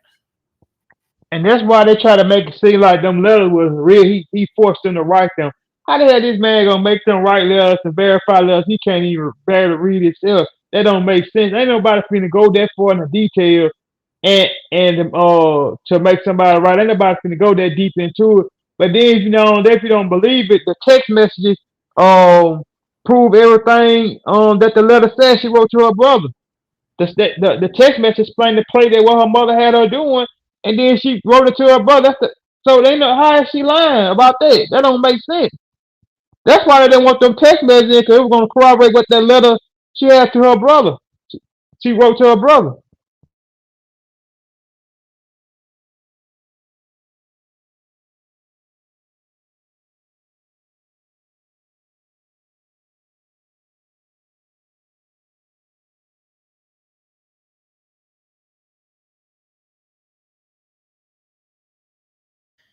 What's up, Unc? I see you creeped on in here.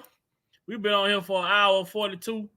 I'm gonna get out of here in about 15 minutes. What up, Unc? What's going on, nephew? Yeah, Not much, man. Just having a conversation.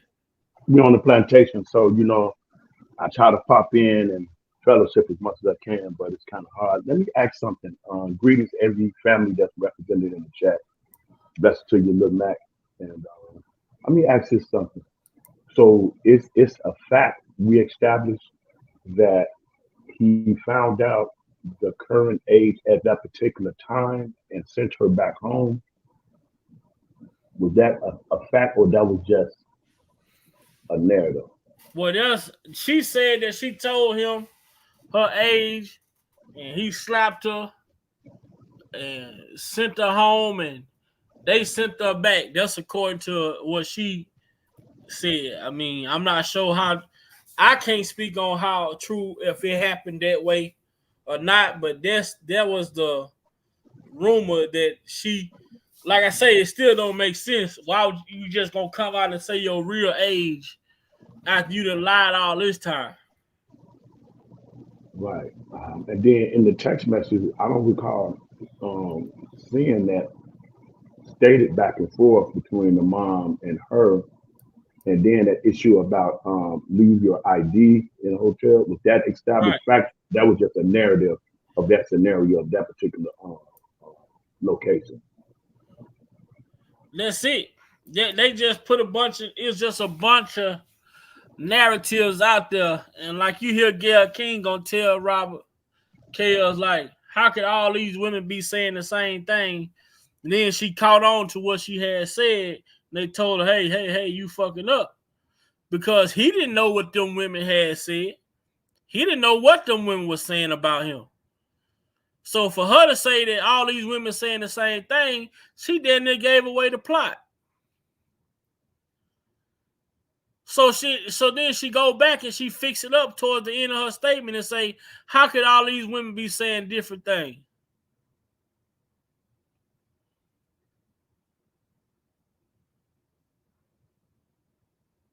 So when you talk about these people put together, and that's the immunity effect. The immunity effect is that you know that you can get on this stand and damn near make up anything in your head that you want to say. And you won't be charged for that. Right, like you said, it's just to have a body and a voice. We just need a person. We just need a That's human. it. A cooperator. Don't worry about what to say, what not to say. Even if you trip up, it don't matter. You got to remember it. So it ain't nothing gonna happen. You all good. We just need a physical human just to be there so they can look at it and see this human. That's it. You could be track record a mile long, going back 30. It don't even matter. We just need a human to sit there. You see how crazy and demonic and wicked that is, man, and make it about to go. And if people actually believe in the bushes or wherever you at, if you actually believe this is only about this particular person, then I hope you're able to handle the impact. Whatever happens in life from this point on, that you may or may not witness, because you in for a rude awakening. You follow what I'm saying, nephew? Most definitely. That's why the Innocent Project, you know what I mean, is so critical. All the other, you know what I mean, projects that surrounding that, man. How they do us, man. It's yeah, that's Yeah, that's my boy. That link you sent me to my boy Eric Wright. man. Brown, yeah. Eric Brown. I've been following him. You know, the one dude I was talking about, Vincent Simmons. He a part of that. He a part of that. They both was in Angola together. Oh wow. Okay. Yeah, Eric did. I think he said 25. 25. Yeah. 9,125 days. And 16 years old. Yes, sir. Yes, sir. Then snitched, then rat, stood solid, hung in there. But the thing that really hit me, nephew, is when he said that based on what was going on, he was able to see based on where he came from to get him to that point, him watching what was going on in the courtroom, all of that. And so he pretty much saw that it was just going down here and just waited for what the verdict's going to be. Once they gave him the verdict, you know what I mean, for his mom's sake, and just stand solid, he stood there, you know, with his head held, you know, and just took it on the chin, he said. And these wicked, demonic individuals, you see, just the same thing they did with Kells. He wasn't remorseful. You know what I mean? He didn't do that. So then when Kells do get vulnerable and really go within and say, man, this is some crazy, like Pop said, this is some crazy madness, man. I'm innocent. Now you get for that. So then if you don't show, you know what I mean? But then if you do show, you see what I'm saying, nephew? You don't want the truth, like they'll say. You don't want to know the truth. You don't care about that until it comes knocking at your door or near your proximity. Then you want mercy and grace and support. Help me understand that. Why they make up laws as they go. For your demographic. For your demographic. That DJ that was on Facebook bragging about how he infected those black women, specifically DJ Pope, something like that. His name, Caucasian guy that did that. I remember hearing about that. Yeah. You follow what I'm saying? We still proud of those black women. He was infecting women with HIV. Yes. Yeah, I remember that. Yes. You see, you know, DV, I didn't see no groups coming after that and really marching and advocating and doing that. Why did y'all do that? It wasn't R.Kelly, man. It wasn't R.Kelly. Wow. But listen at this fat fuck, man. I know I want to get this in before I get off of here. I told y'all we'll cover this right here with fat DeRogatis. Let me see. Listen at this fat fucker, man.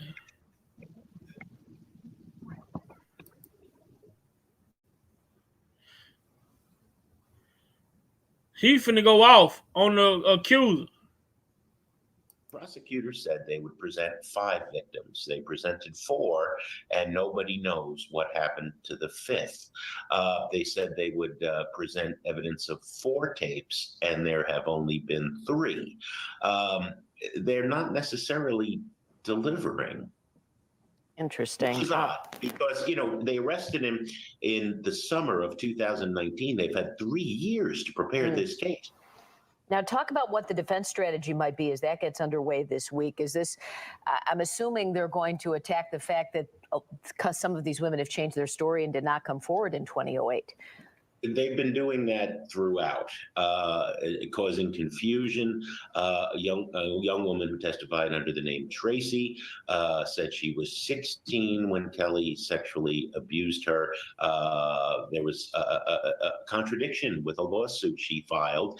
It was the second publicly filed lawsuit by Susan E. Loggins, who filed many, many lawsuits, civil suits, seeking money for her clients in exchange for non-disclosure agreements. How the government could have missed discrepancies in the lawsuit versus what Tracy said on the stand, it's just shocking. It's sloppy. We don't know. The government never called a video expert to talk about the veracity of those tapes. There's no evidence about that. So the defense may well be harping on, are these videos real? Now, says the person who claimed these are real videos, right? Yep. Says the man who claimed these are real videos, right? Y'all heard it from the horse. He turned in the fucking tape. So why is he saying if the video is real? Says the man who turned over a tape to Kim Foxx, say, is the video real?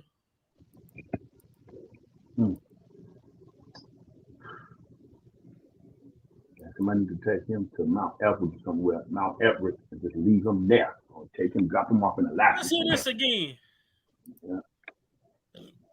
Many lawsuits, civil suits, seeking money for her clients in exchange for non-disclosure agreements. How the government could have missed discrepancies in the lawsuit versus what Tracy said on the stand, it's just shocking. It's sloppy. We don't know. The government never called a video expert to talk about the veracity of those tapes. There's no evidence about that. So the defense may well be harping on, are these videos real? He turned in the tape. So why would he be saying if the government they're needing the government to authenticate them?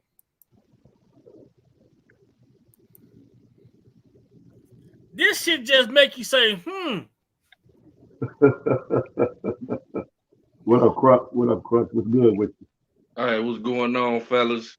Peace and blessings to you, everybody in the chat. Man, it's a great live. I'm just getting in the house and getting situated.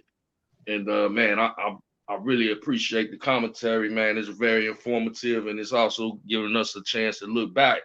I just dropped in our group chat a video of one of his attorneys from the 2008 trial. I don't know if you're able to play it now, or yeah, hold on.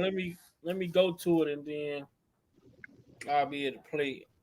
Okay. Yeah, so this attorney really just, like, from what you were just playing with Jim DeRogatis, it just kind of reaffirms everything as far as that tape is concerned. And man, it's very good. You might have seen it before, but Sam Adams, yeah, Sam Adams. Artist has the chutzpah to call in a... All right, I'm finna go to it. Let me see if it loaded up to my thing. If I go on my phone, it'll go to my history. Oh, okay. Yeah, man, he really laid it out there too, for the people that may not have heard that. All right, let's go to it real quick. It's about 6 minutes. We got about 10 minutes, so we got enough time to get it in right quick. Right. Since they keep reaching back to that trial. Mm-hmm.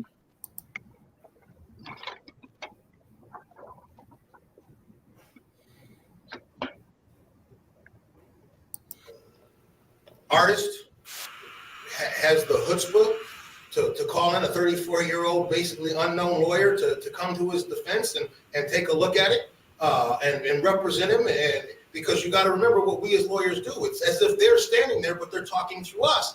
And to put that kind of faith in me on a world stage, I was honored to do it. And then when I got in it and took a look at it and talked to the witnesses and saw the tape and then saw and truly believed that the state could not prove beyond a reasonable doubt the charges and knew it, I think I had an obligation as a member of the bar to take that case and what the Thurgood Marshall say, you do the best you can with what you got.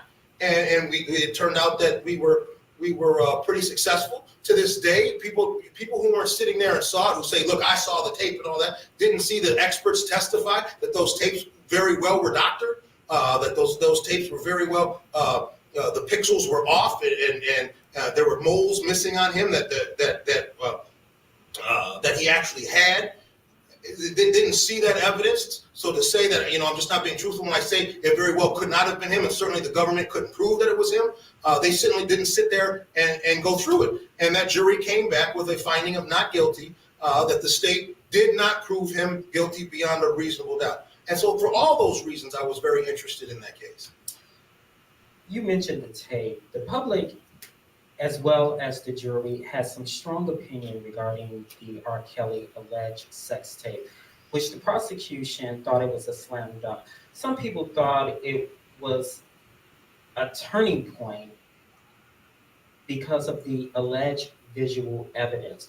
However, it was opposite of that. Why do you think it was opposite? What was the turning point that made it? You mentioned the graphic nature of moles, the blips on the videotape just a few minutes ago. What was that turning point? Well, I'll tell you right now, a couple of things. One, there were problems with the tape.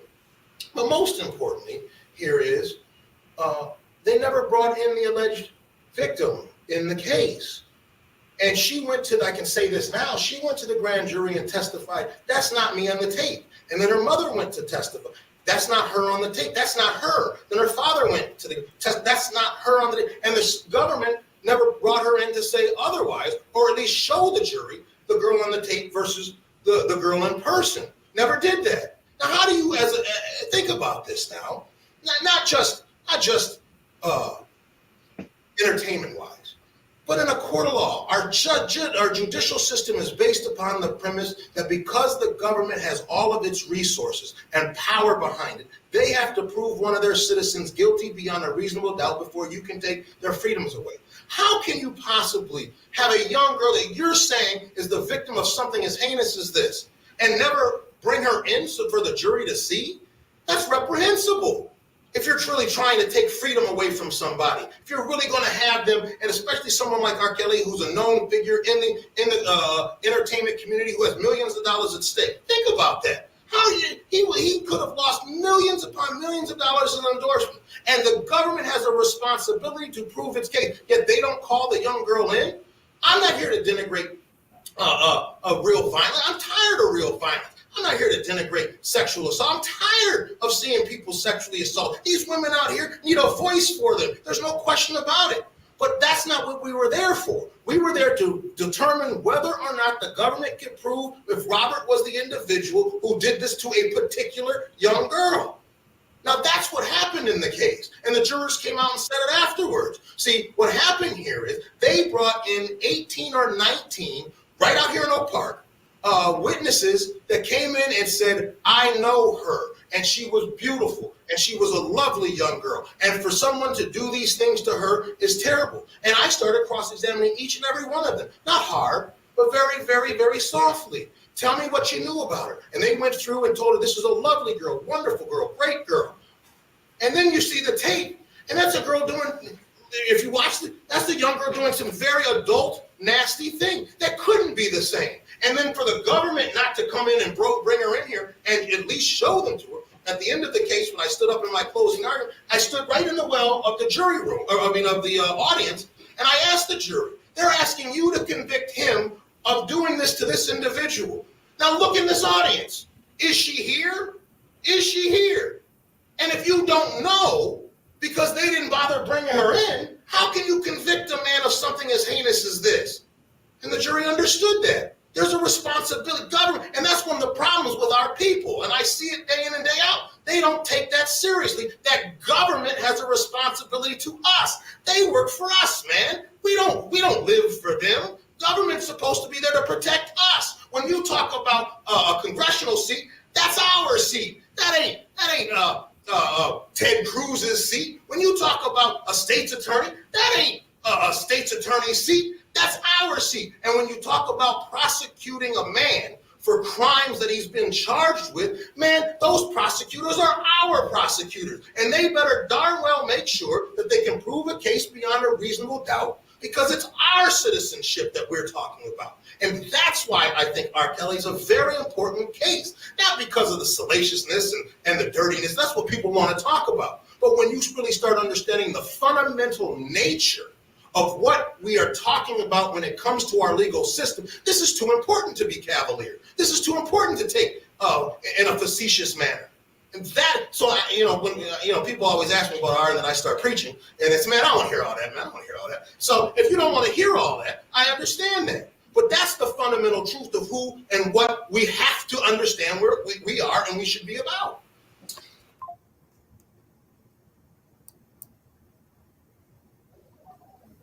Let the church say amen. Man, that sums up everything, Crux, from my core heart of what I'm always driving home at. I could not have touched that in that. Absolutely. That's why I say, ooh, y'all right where I need y'all to be to give you this video as a refresher. I'm pretty sure all of us on this panel have seen that. But I haven't seen that. He got another one where he talk about the judge calling the tape the rotten tomato in the case.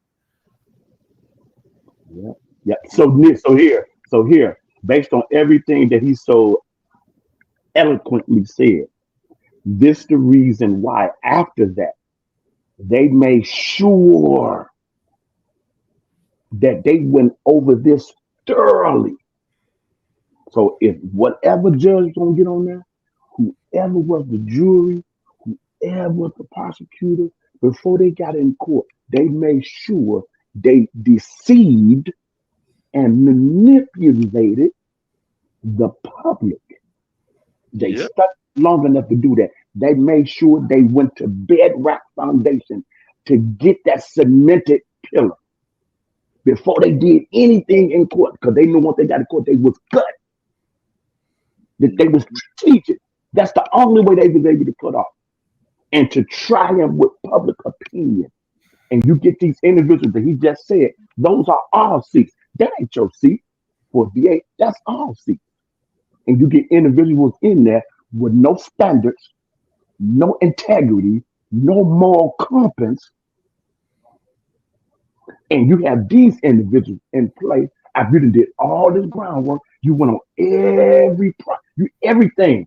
Now turn around and make sure you violate his his due process, where he can't be out and be able to earn money to defend against those who come with allegations against him. You stop and throw up money. You just shut all that down.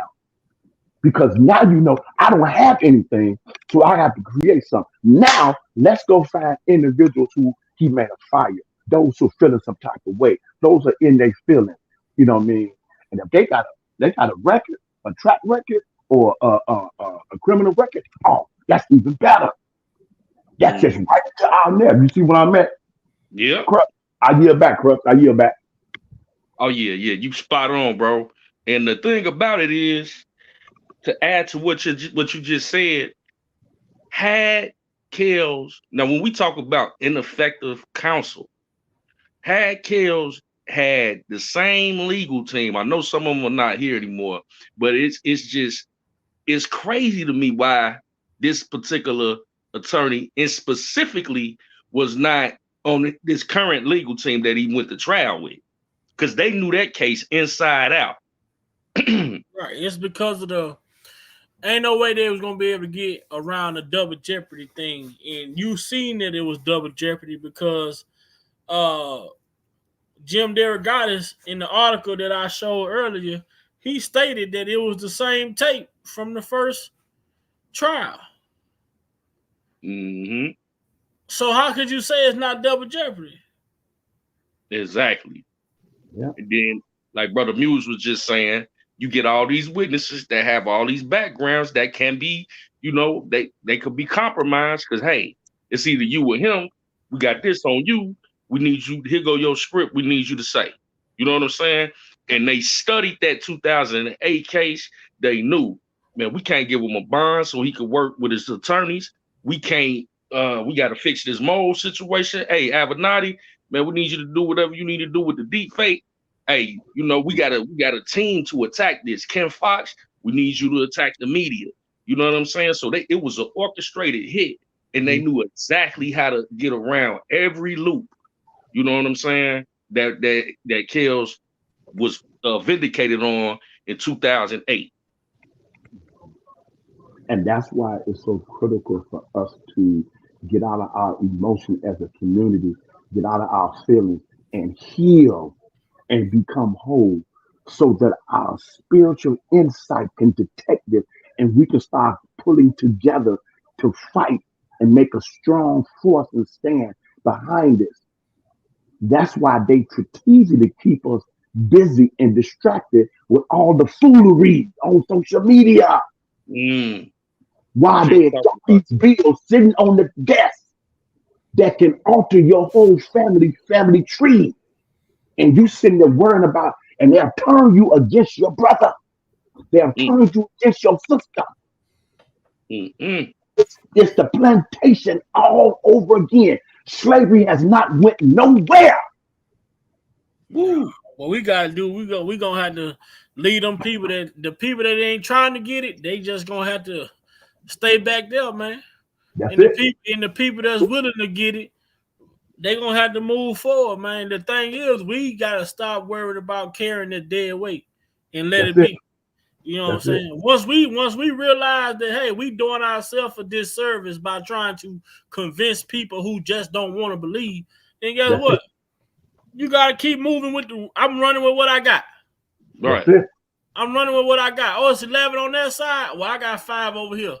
I'd rather have five good, strong people for shows than to have goddamn 11 possibles on my team. That's right.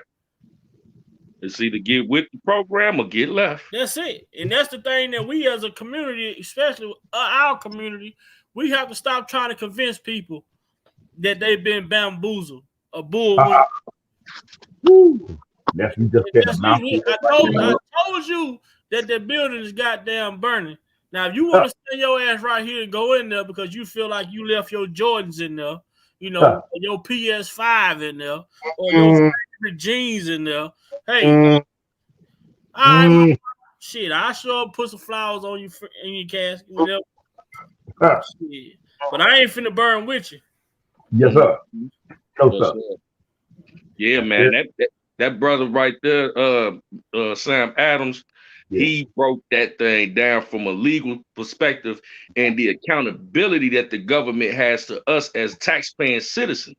You know what I'm saying? This case, as he said, is a prime example. They want to focus in on the salaciousness. No, you got to look at the constitutional rights that are being violated. And that's why you hear this right here. Hold on. That's why I kept this clip right here. It's a prosecution. Yeah, that's right. And I can appreciate that there's emotions that run high and people don't necessarily value how the government goes about getting what they consider to be justice. But when the government runs amok, right now it's R.Kelly, tomorrow it's somebody else. And maybe it's someone you care about tomorrow. Maybe it's a loved one of yours. To keep the government honest and to keep them in check, the system has to work for all of us. The R.Kellys of the world, the Bill Cosbys of the world, and then people that we don't even know. And so my job is to make sure the government does it the fair way. And if they didn't do it fair, it just doesn't count. It's like if you cheat during a football game and you want to declare victory, you can't because you cheated. And it is my job to hold the government responsible. That's it. That's all. Well spoken. Now they wonder where Jennifer come from, and they wonder why Jennifer said why Jennifer is approaching this case the way that she approached it. She says she only want to see two things. All she need to do is see two things. She focused on that Constitution for a reason, because the Constitution is the way to freedom. Right. Yeah. You got to get up here and prove. You ain't got to prove shit. I was telling my son the same thing today. I said, when you are a defendant, you don't have to get on this to stand and prove your innocence. It's up to these people that's on the other side of this room to prove that you did what you did. But they got to prove that without violating your rights. But you must first know what your rights are and make sure that they stand on it. Yes. Indeed. Hey, because we got to be honest here. This case, these two convictions were bought and paid for before they even took place. Shout out to J Rock for always. I say that all the time. People say, "Oh, you think if he would have had different?" I say, "I don't give a damn. He had different lawyer, whatever. What happened, it was gonna happen the way that it happened." Because when you look at the involvement from the judges down to the prosecutors to the grand jury, from the attorneys, from the witnesses, from the entourage, from the I mean, just everything that could possibly be against a person was against this man. Yep. Well said. And that's the reason why God allowed it to play out the way that it did, because God is one who's going to show you better than he can tell you. Absolutely. Right. You can't secure conviction by breaking the law. The law can't uphold the law by breaking the law. But if that's the case, we shouldn't have no laws then. How you going to sit there and arrest me for something and then y'all breaking the law to try to prove the case of what I did? That don't make sense. But you can break the law and do what you did once you dealing in a broken community of people who not going to stick by each other. There you go. For what reason? That's it. It's the hate, the envy that our brother and sister that looks just like us have for our success. You get a promotion at your job right now today. Them same people that was laughing in your face, they gonna be talking behind your back, talking about he think he the shit now because he a supervisor. I can't wait to get his ass out of here. You speak to a woman the wrong way. Oh, he's sexual harassment. Because it's the thing that our people have for one another when it comes to the word success, man. That Willie Lynch, that Willie Lynch. Oh my God, that Willie Lynch is stronger than it's ever been. Right about now. But you know what? Is people that know the truth, knowing that the government had, broke many laws, and they'll say, well, if he found guilty, well, okay, he found guilty because they broke some laws. That don't even go. He found guilty because it wasn't a million fucking niggas. I mean, I don't want to say that. He got found guilty because it wasn't a million black people outside that courthouse. Right. He got guilty by having these people turn against him. That way, when nobody be out and defending him, they did everything in a strategic way. So let's say he out here, dropping music. Thank you, Georgia Girl. Shout out to Georgia Girl. Sorry for that. 6 months, man. Member for 6 months. Shout out to Georgia Girl, man. Georgia Girl. Oh, yeah. I had to show I couldn't let that one pass by her. But go ahead, little Mac. Everything was strategic how they did it though, man. You get your people to turn on you, and you ain't got nobody else, to defend you. So that when he got in the courtroom, they had their way with him. The smear campaign, propaganda, and false narratives. The media is a machine, and Malcolm X said it. Be careful. The media can have you thinking that your brother is your enemy and your enemy is your brother, and vice versa. And what did Foxx say? What did Foxx say? They telling y'all that it's a war on drugs, but that was all bullshit. Yeah. The war wasn't on drugs. The war was on the black community. Yep. Yep. The hidden war. And then how you think majority of the East Coast, West Coast war started? You got Vibe magazine putting Puffy and Biggie on an article saying East versus West. And you see a motherfucker that's ain't even, know what I'm saying, on that rap shit, they looking at, oh, it's East Coast, West Coast. Any New York niggas come over here, any nigga got something to say about my city, California, I'm going at them. Like, the media played a major role in that situation when Pac and Biggie getting out of him. Mm-hmm. They doing that with Trump right now. The Smith campaign is on him, you know. Yeah. So, you know, with the media, man, you got to be very careful what you and they use smoke screens and disguises of what their agenda really is. So you got to know what you're looking at. You know what I'm saying? And people fall for it every time. It's like clockwork. What it is, the masses don't like people going against their agenda. Right now, Trump ain't your average type of Republican. He ain't your average type of person. So that's why they're going after him. Same thing.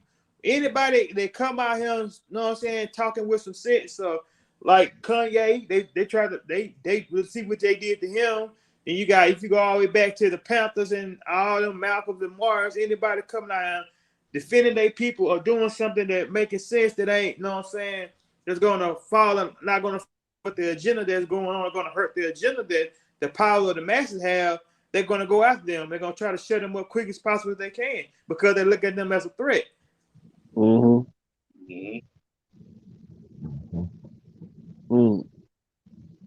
lot of gang stalking going on. Yep. We got to get out this mentality about it being black and white. It ain't about black and white no more. It's about power and money. It ain't even about skin color. No more. That's what they want you to think. The whole thing, little man. It's never been about black and white. Right. That's the surface level shit that people sit here get caught up in. This country has always been about the love of money. Yep. Money and power, man. Superior. That's what it's been about. But like we just said, man, we got to take the people that's willing to go and willing to be down versus these people that sit back saying they on the fence. I don't know, man. Nah, your ass stay back. All I don't know is I need y'all to stay back. I need the ones that's ready to go. Let's go. Let's go. We going. You see when they bombed, when that shit happened in Tulsa, Oklahoma, during the Black Wall Street, you see what those brothers did when they took their young brother? Them brothers got together, they got their guns, they went to go see about it. Guess what? It was some people in the community say, y'all shouldn't go over there. Y'all shouldn't do that. But at some point, you got to make a stand, and you got to stand for what you believe in. And if you standing for what you believe in, you got to understand, man, you doing what you doing because that's what your heart tell you to do. And if that shit costs you everything, guess what? I'd rather go out on my goddamn shield, man. Any day. People got to realize, man, if you let money, you know what I'm saying, compromise you, you ain't for God. Because that's what the upper tier people a while back when I was telling y'all about the boule. That's why you're not going to see high profile, powerful. I'm not going to even say high profile, powerful black people. You're just not going to see those black people that are billionaires and that upper 1%. You're not going to see them talk about socially economic things that goes on in the black community because guess what? Kanye West has showed y'all what's going to happen. That's how you keep a nigga in line. They always use that one in the field that's getting out of line to make sure everybody else stay in a straight line. Yeah. And Tupac said it That's best. why they control the black industry.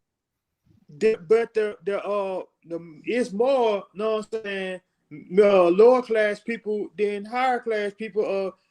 That's what controlling everything. That's what they doing. Those people, those high excellent people, they the one eating off the poor people, and they getting richer and richer. We getting poor and poor. It's no way, like Pac said, the world, people hitting the lottery for $100 million. People that can't even, you know what I'm saying, have a whole living home. You got people like Joel Osteen and Chidi, Mm-hmm. Jake, $1 billion of church, but you got people out here homeless. Why y'all ain't letting them stay in God's house? That's God's house. Y'all built that church for the community. You should let people come in that house, in that church, live there, eat there, and know what I'm saying, and get themselves together. It's no way people should be homeless and all this, and we generating all this money. But but the thing is though, I don't know, man. I'm just one of those thinkers that think, but you know, when the shit get deep, it get deep with me, man. God, we are human beings. God didn't design us to be sheltered, man. So hey, Big Vibe, drop the link. The government made it. They have spoiled us with shit called a house. Yep. They have spoiled us with shit called a car.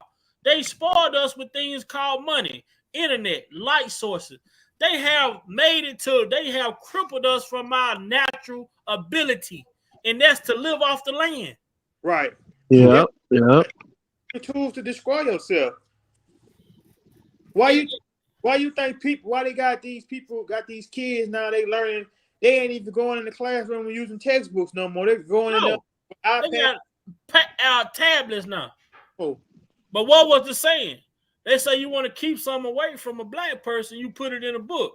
Right. So our children ain't gonna even know what a book is in the next 5 to 10 years.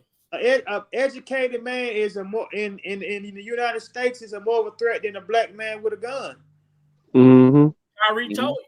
They got mad because Kyrie made a quote. He didn't even write. They weren't even mad at the person who authored the book or put the movie together. They mad because he spoke and gave his opinion about it. You need to apologize. Why? Why do I gotta apologize for me being me? And why don't all of us seek to understand who we are and what we are? I'm gonna tell you the worst day to happen in America is gonna be the day when people that looks like us wake up and realize how much power we possess just as a race of people, as a group of people. I think we know we got that much power. We're scared to use it. That's what it is. We got the power. We know it. We scared to use it because we scared, like you said, people scared that they're gonna lose their money, they're gonna lose everything. It's all about money. These people are at least these black people that's in high power tools to lead their communities, but they don't want to. They scared because they're scared of these masses, the people that pays them. They scared that like Gayle Kings and your Oprah. They scared they're gonna go back. They're gonna lose all that. So they ain't really rich. Good, man. These conversations get too good, man. I'd be like, damn, I don't want to get off, man. But I know we can come back and we can bring it back. You know, we always bring good conversation back, man. And I appreciate y'all brothers, you know, most definitely, man. Y'all don't understand these conversations, right? And I have my sons, man. I talk to them. A lot of the things that we talk about on here, man, I talk to my sons about this all the time, how important it is for them to conduct themselves as men. You know, even though you young right now, but you don't become a man once you get grown. You become a man right now. That shit started at 13, 14, adolescent, going on up. You got to create a condition. You got to create a behavior. You got to create that behavior right now. So when you get to where you need to be, you already ready for it. You know, and that's the problem that the communities are missing. We don't have enough OGs out there preparing these young men to be men at a young age. So when they become grown, they still have childish mindsets. And again, they get caught up and get 20 years in prison, 30 years in prison. Like, that's the problem. Yep. You said it. So that's it. That's it. Man, that's it right there, man. People gotta, you know, be the example. You know what I'm saying? And everybody wants. I'll be saying that, man. Everybody want to be young. You know what I'm saying? Mm-hmm. It's nothing wrong with getting older and embracing it and becoming not only older but better, wiser. You know what I'm saying? That's the only thing you do. And I was like, man, hey, man, I'm like, I ain't old. I'm getting better. You know what I'm saying? And the fact that you can have a conversation with a little homie and telling him, hey, man, don't Don't do that way. Don't do this way, man. I've talked to guys, bro. I'll talk to young guys I heard been in trouble. You know, I see them. Hey, man, look, man, I heard about your situation. Look, man, look, you escaped that situation that time, but let me tell you, give you some advice on how to move going forward. You know, I'm not telling you what to do, but I'm just giving you what I've experienced, man. The best thing you can do in life as a young man, if you are single, is get yourself established, bro.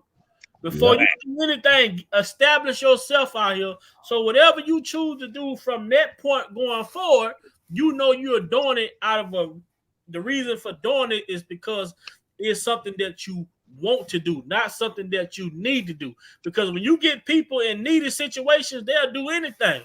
Yeah. Survival mode, as I That always survival mode kick in, you'll do anything. But once you create your life that you want, then you start to move into the things that you like.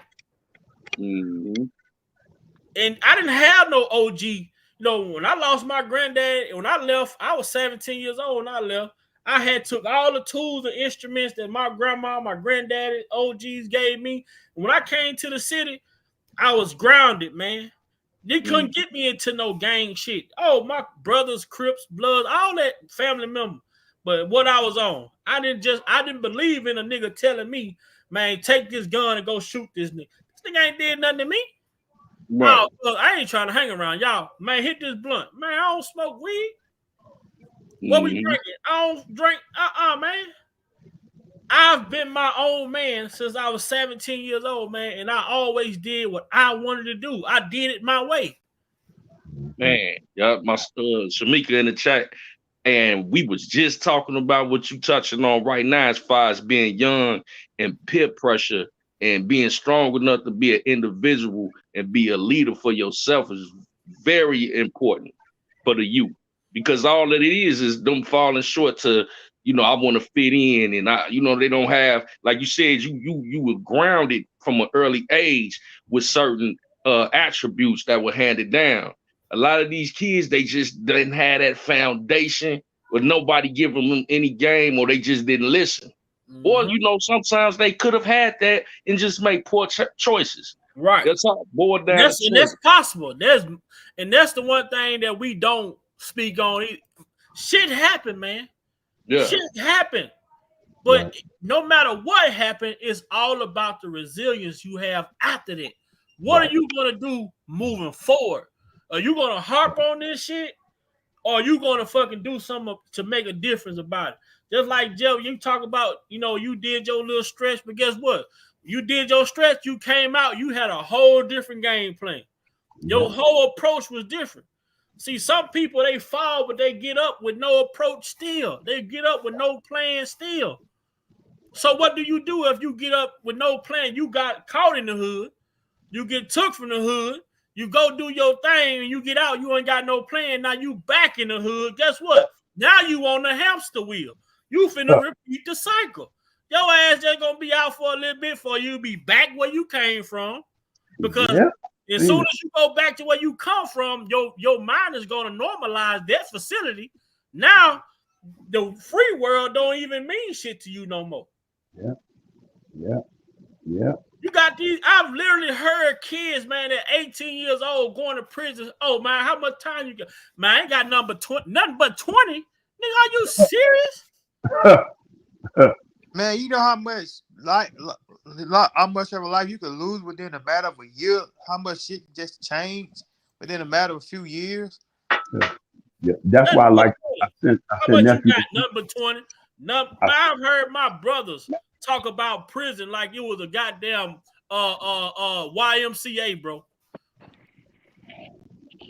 That's what it is, man. They want you to make it think it's cool to go to jail. That's what they want you to do.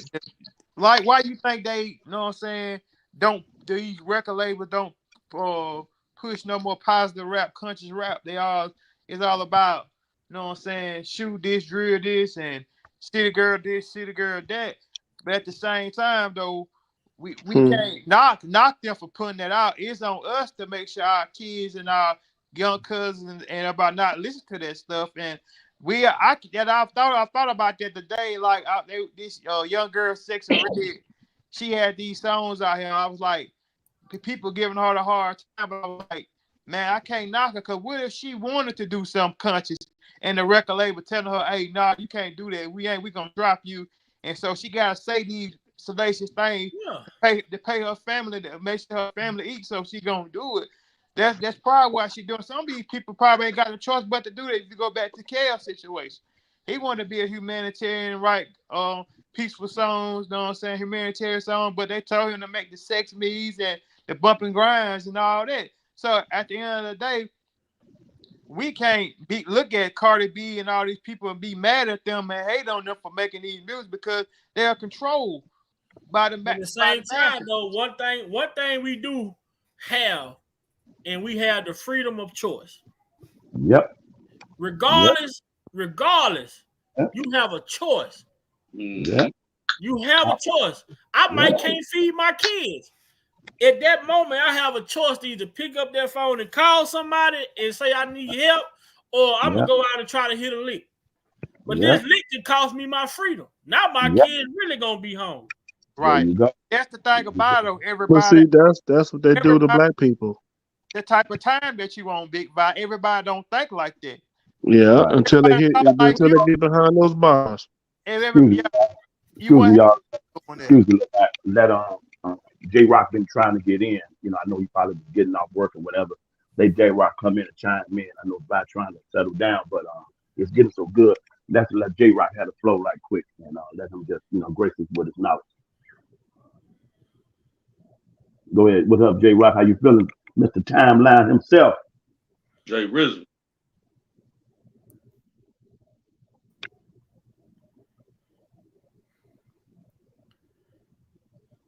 He on mute. So Lil Mac, finish your statement, man. J-Rock on mute.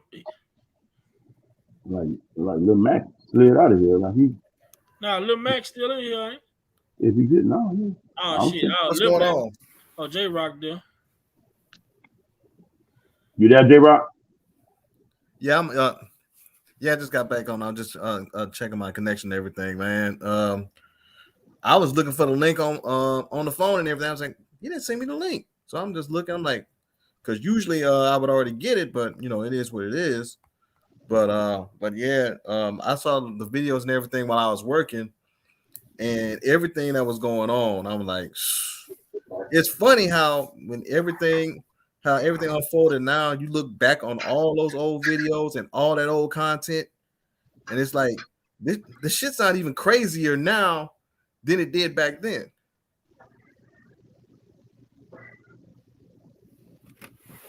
I mean, the Gayle King, come on, that should have been over the top any damn way.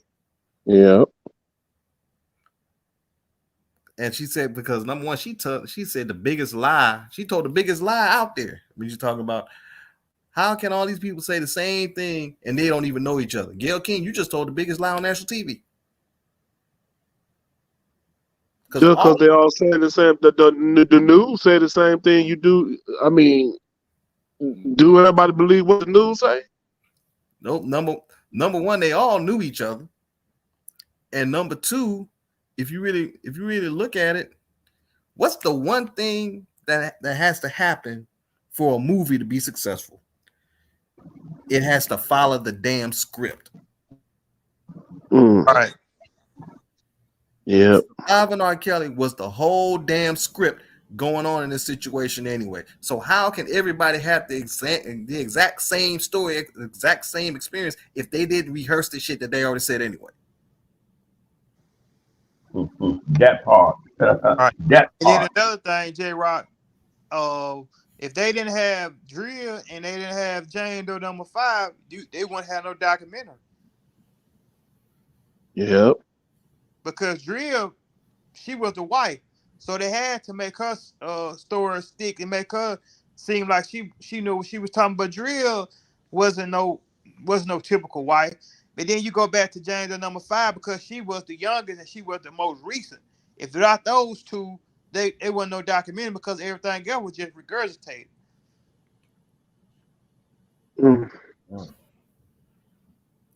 It's a shame.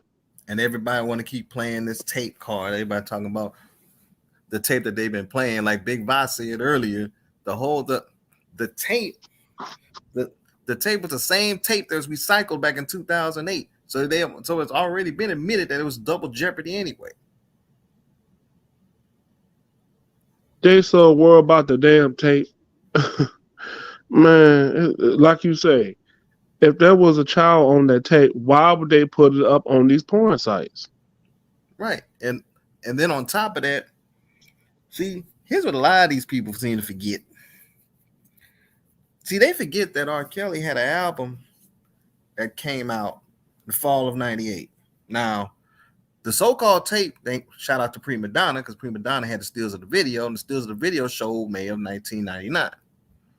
People forget that man had an album that dropped November of 98. During that time, he had 3 videos that was released between the time the album was released and the time that sex tape came out. And that was Home Alone. That was I'm Your Angel featuring Celine Dion and When a Woman's Fed Up. You can't get Half on the Baby. Well, Half on the Baby. Yeah. I think that I don't know if that came a little later or not, but if 3, maybe 4. But guess what? He was bald headed on all those videos. Right. So that means he put on a fake hair just to make the tape. How come he couldn't just use his bald head just to make the tapes if that was him? So unless R. Kelly got a chia pet for a head or Miracle Grow growing out of his scalp, ain't no way that's him on that damn tape. Real talk. Boss lady call, boy, she hot.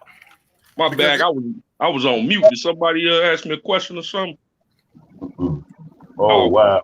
But I say this, but because there's no way that could have been him on this tape, because if he's got singles coming out and he got a video coming out, he got to keep shaving his head. So if he's keeping shaving his head, it's not gonna give him time to grow his hair out as much as it was in that video any damn way. Yeah, that's gonna take a while. That's why we need Classy, man. Classy explain different things about that tape that men just don't talk about. There you go. But like that attorney, like Sam Adams said, if there was a 14-year-old girl, shit, I don't even want to see her at 18. I'm talking about that motherfucker drive a car with no hand. Man, I'm trying to tell you. I remember when it came out. I'm like, this can't be no kid 14 years old. Just can't. Oh, look at how small she is. You know how many? You got a lot of petite women. Drea petite. That don't mean nothing. Right. And then when she was younger, Drea was like a little boy, wasn't she? Petite and small. Was petite back in the day. Yeah.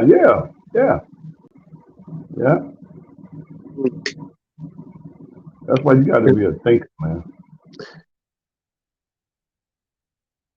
And then they're saying the Landfairs and the Edwards, they don't have no social media. Them mothers got social media. They sit back watching on people's timelines, see what they saying about them. They watching. We know they lurking. They been lurking. Yes, indeed. Because you don't know me from Adam. You don't know me from Adam. Kelly Petty fan. Fuck that. I've been living this for 10 years.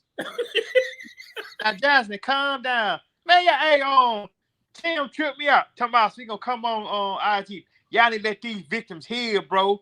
You let these victims heal. This nigga been doing interviews for 4-5 years talking about kellz. They're talking about 120 hours. As soon as kellz did that, almost burnt his motherfucking head in that fire pit. He like to sweat his damn S curl out. I gave you 120. Get them 124. 120. I don't know if Big Vi saw. I put something in a private chat earlier. I don't know if you get a chance to check it out. He gonna fall out. But Mr. 120 out, man. Look, dude. That man did everything he could possibly do to a curl, bro. Hey man. Hey, like they say, let it go. Just let it go. It ain't go. Hey, shave it off, man. Just hey. Accept the fact, cause you know sometimes you just gotta look at the mirror and say, hey man, it is what it is. Gotta let that soul blow. Yeah. Oh, good boy. Man, y'all don't know how much I be needing these conversations, man. You just don't know, man. Off the air with the brother be dealing with, man. Man, nephew be talking in there. Ah, man, I be needing this, man. Jeff, you mess me up with that. Every time I see that, I keep thinking about that damn couch. I said, them fools gonna buy me a new damn couch.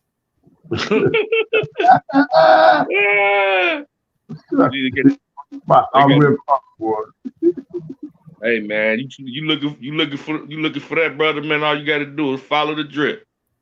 Hey, Crust. Hey, when the Mac earlier we were talking about how the money and the power and all of that. When they were talking about that, you know who I thought about? What album I thought about? 8 Ball and MJG. Woo! Space Age pimping. What you know about that Space Age pimping? Come, you better stop it now. Come on now. I didn't put this for nothing. Hey, man, Ball and G, man, them gotta be sitting on top 5. Yeah. All time. Yes, sir. All MJG, man. I listen to them all through college and even now. Man, I mean, tell you what, them my dudes, man. 8 Them Ball. The way they correct the way Ball just the way he approached the song, his delivery, his sound. You know what I mean? It's the way they collab, the way they got the music, the production of it. It's just wow. You don't see cats really doing that no more. You know what I mean? The most slept on album. This one of my favorite albums of all time. 1998. 8 Ball dropped his solo album. Lost. It was a Lost. album. Lost. Triple CD. Triple CD. Bro, Jeff, me and my cousin were just talking about that album yesterday. That album was one of the hardest albums out. I encourage everybody that is under the sound of my voice to listen at 8 Ball Lost album if you've never heard it before. It's so introspective. And it's go ahead, bro. I'm sorry. No, go ahead. I'm just chiming in a little bit. And it double disc. Go ahead. Yeah, it was a double disc, and then he threw in like a third disc under the act. Like, man, I got some more work for y'all too. Man, that album to this day is still it hasn't aged at all. It still sounds like it could have came out yesterday, especially like certain songs, like the way that it came on. You know what I'm saying? And how personal he got. And the rest in peace songs, and man, that album is a masterpiece, man. 8 Ball and JG, man, legendary. One of my favorite songs on that Lost track was "If I Die." Oh my God, that track, yeah, man. Oh my God. That get off. I'm gonna go back to that whole album, bro. Yeah. If I die, press play to bring me back to life. Yes. Man, yeah. They don't make records like that, man. He was only 25 too. Yeah. Wow. And the hook on the song, he said, "Only the strong will survive." Yes, indeed. Man. He had one cut on there. He was talking about his homeboy, and then he was going with his homeboy that was kicking it. And all of a sudden, this girl tried to come on him. That song was hard. It's one called "Time" when he tell a story like how he grew up with his two friends and the ways that they chose in life. Yeah, that's a good one too. Yeah, like one of them end up in the streets. He ended up being a rapper. The other one, unfortunately, got murdered. And the one that was still left, they was into it. They was trying to kill him. Three friends started off the best friends to the end. The story. What happened to storytelling in hip hop? You know what I'm saying? Right.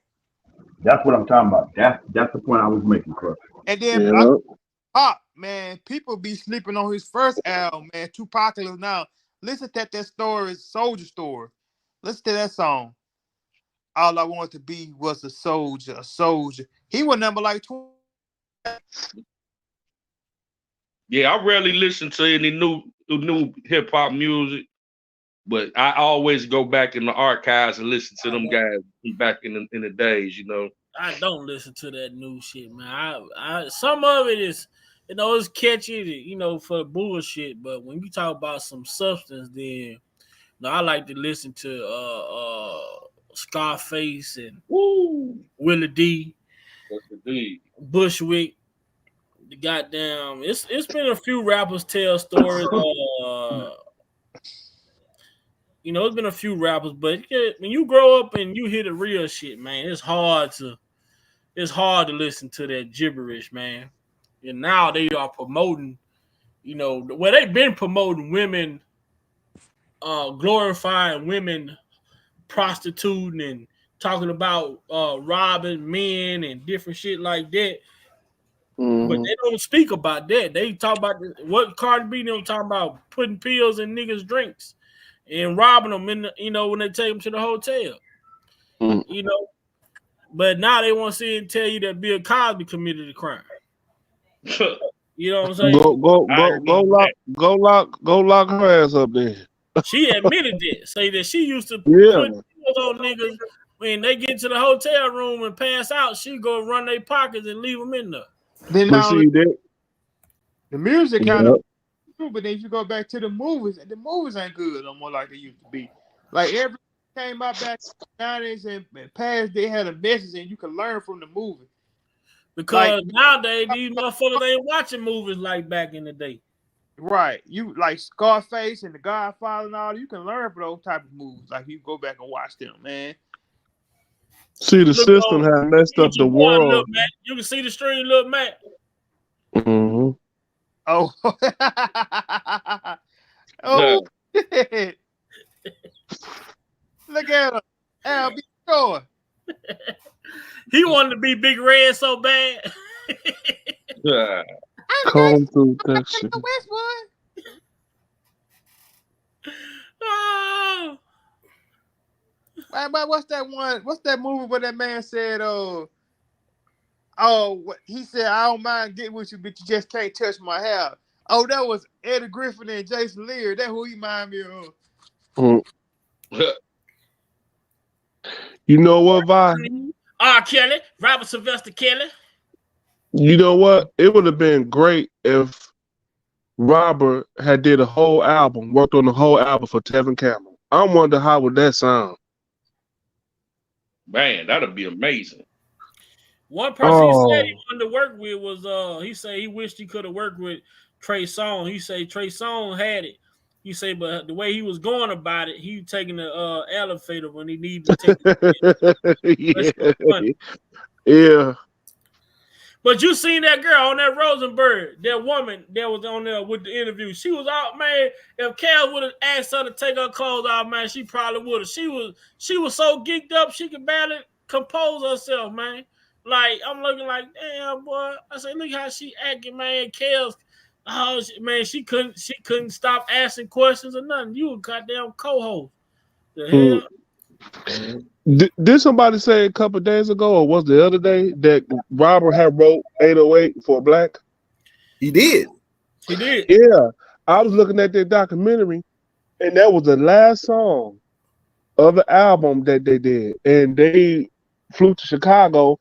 They was this close to turning that song down. Oh, hold on now. I didn't know that. Now, this shit right here new to me. It said man wanted for burglarizing 2 of R. Kelly's homes. I thought it was just 1. You know, Clarence said he did that. He said we just did that to rough him up, scam him. Hold on. It said it's 2 homes, though. I thought it was 1. He had 2 homes in a... I ain't know 2 homes got burglarized.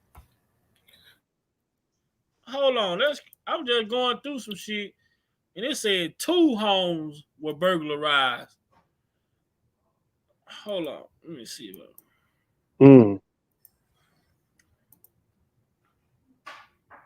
Truckloads of personal items worth hundreds of thousands of dollars all gone. Johns Creek police tell us two of R&B artist R. Kelly's homes were hit hard by a burglar. Well, tonight, investigators are still counting the value of what was stolen and trying to find the man who they say is behind the high-dollar heist. Well, Fox 5's Jacqueline Schultz joins us live from Johns Creek tonight. And Jacqueline, police say the burglary suspect was actually employed by R. Kelly. Yeah, police tell me that Alfonso Walker did home repairs and pool repairs for R. Kelly's home, so he did have access and did have a way to get into this rental home behind me, which I'm told by neighbors was used for parties. Now, police say that while R. Kelly was out of town on tour, Alfonso Walker went into R. Kelly's homes and helped himself to everything the musician owned. Why he ain't take the girls out of there? Multi-million-dollar home and a that were basically cleaned out. A bling-studded hoodie, a slot machine, R. Kelly memorabilia. These are the items police say were taken from the R&B superstars to John. Now, I don't believe that bullshit looking at furniture was in these nice-ass houses. I just ain't finna believe it. Creek home. A man hired to do house repairs for the singer. And you won't believe this nigga that stole all this shit. They got on a goddamn tablecloth for a shirt, man. What the Alfonso Walker, also known as Doc. Police say while R. Kelly was out of town on tour, Walker hired moving crews to clean out the homes of furniture. Neighbors just said it just seemed like that he was moving to us, and that's what they told us, is that Mr. Kelly was moving. Then police say Walker sold the furniture and pocketed the cash. Investigators say on November 26th, the maid went to R. Kelly's. Man, you know how hard it is to sell some fucking furniture, man. This nigga, boy. Hey, bye. When did this happen? That happened in. That was I think that was what, 2018, 2017? 5 years ago. Oh, is this around the time they lied and talking about Dana J had stole his washing dry? How the hell he gonna steal this man's washing the whole dry? house out. I thought that happened 3 years before the allegations came out. The documentary. It did. It happened before the allegations came out because then it came out later on talking about that the women were actually held hostage in the basement when the house didn't even have a damn basement to begin with. Did not. So why he didn't rescue them then? If they was in there. It didn't have no basement. Common sense that these nobody rescue. Why they ain't show the black room? Man. Yeah, you said that on Gail King. Like, what lie, Gail King? So what lies are you tired of? Man, people talk about helicopters flying over my house, women trapped in the basement. My house ain't even got a basement. I mean, which lie you want me to start with? You know what I'm saying? And then recently Gail King told us, I think one of y'all said she told Usher what to perform a song, and it was with people out there. Same girl. Right. Like, what the hell she want to know, man? It's crazy. It's crazy. She can Dang, relate because her Stedman messing with the same girl. Man. That's been a hell of a 5 years, man. Gail King and all these people out here. And then her son said something stupid. I had to go back to see what he said. Like, man, go sit your ass down, man. Don't. Gail King and all these crazy people. I just got one thing to say.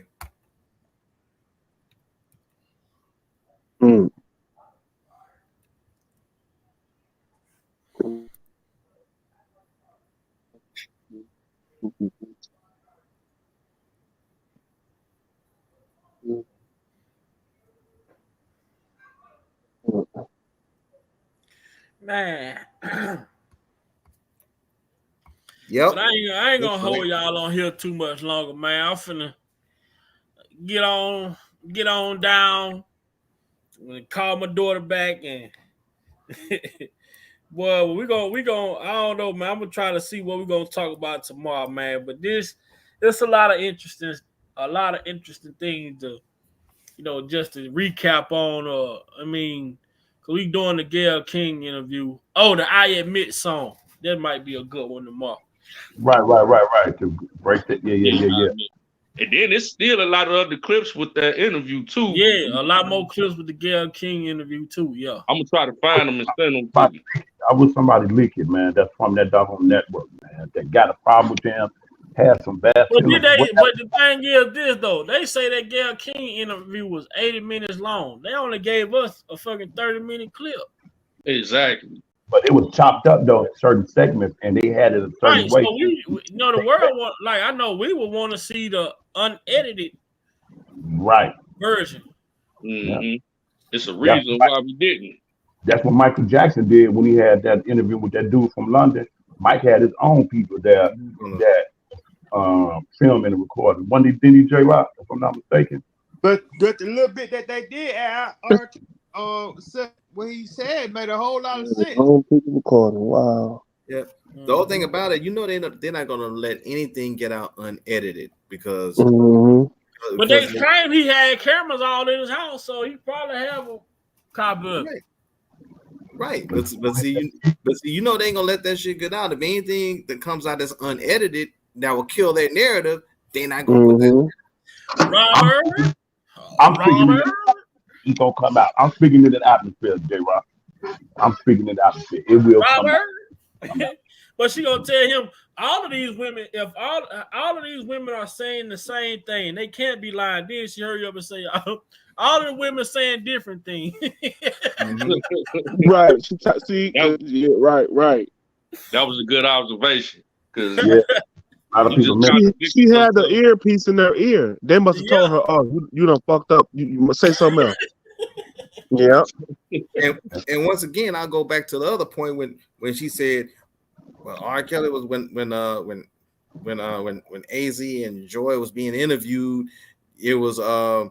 Kelly was coughing in the background like they could hear him. So if he was coughing in the background with all that audio equipment, nobody would be able to pick up the coughing. Really? They worried about him coughing? Yeah, talk about the coughing as a signal like he was there. Look, you got all that audio camera equipment in that man's house to do this damn interview. You don't mean to tell me that none of it would have picked him up coughing around at all? That part. Crazy, she could have turned around and said, "You want some tea?" Yeah. And I do want to also make sure I do this before I get out of here too, man. Because it's been And Tasha K, you ain't shit. busy. That woman. R.Kelly records. I want to thank everybody. I want to thank everybody who have already ordered their T-shirts. All of the orders have been shipped. Now, the only order may take a while to get there is the order going to the UK. But everything else everybody order has been shipped. Make sure y'all check y'all email for tracking numbers to make sure y'all track, see when y'all packages are coming. I just want to make sure I announce that and say thank you to everyone who has ordered, everybody who plan on ordering. We finna keep on getting this thing. And as soon as y'all gonna see me come on, next time I come on with that camera on, I'm gonna have on my big country shirt, man. All right. Looking forward to it. All right, fellas, everybody in the chat, peace and blessings. Man, it was a good one, another good one, man. I needed that, man, to pick me up, You know what? Before we go off, how come nobody ever interviewed Robert's kids? No. Good question. Only time you saw them is when the mama was dragging the Buku around, Yeah, and wasn't that interview on like a with a British channel or something, like overseas channel? I'm just trying to remember because I don't know if it was anybody over here in the US. So I could be wrong, but I think it was mentioned that it was like some kind of British channel or something. Oh, okay. Yeah, other than that, yeah, we don't talk to kids. Well, they ain't gonna interview the kids because the mama, the kids are a part of her. So that makes the kids, they're not gonna come out and say nothing in defense of their dad or nothing like that. Now, if she was on his side, then you would have been seeing the kids doing press runs because they would have been making money, you know, and she would have been able to live off of it. So she put herself in a position where she was marketable, not the kids. And if everybody in the chat, I gotta go. Well, Uncle say she wanted her 15 minutes of fame. All right, man, you be safe on that rail, y'all. Yeah, take it easy. Yeah. All right, man. Everybody gone, man. Let's close this thing on that. Thanks, everybody, for coming, man. If y'all haven't already, make sure y'all get y'all T-shirts right now. I have a flash sale going on this week. You get one shirt for $25, or you can get two shirts for $40 using the code Big Vi at checkout. So it's one shirt for $25, two shirts for $40. Use code Big Vi at checkout. This week only. One shirt for $25, two for $40. Use promo code Big Vi at checkout, man. I appreciate y'all. Thank y'all so much for all the support and everything that y'all doing. We're going to continue to bring these lives each and every day. Y'all be blessed. Y'all be safe. And until next time, we outside.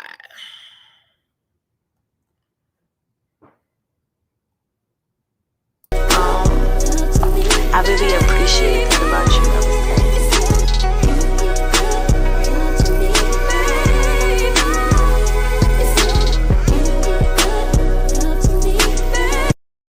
Going on. I really appreciate that about you.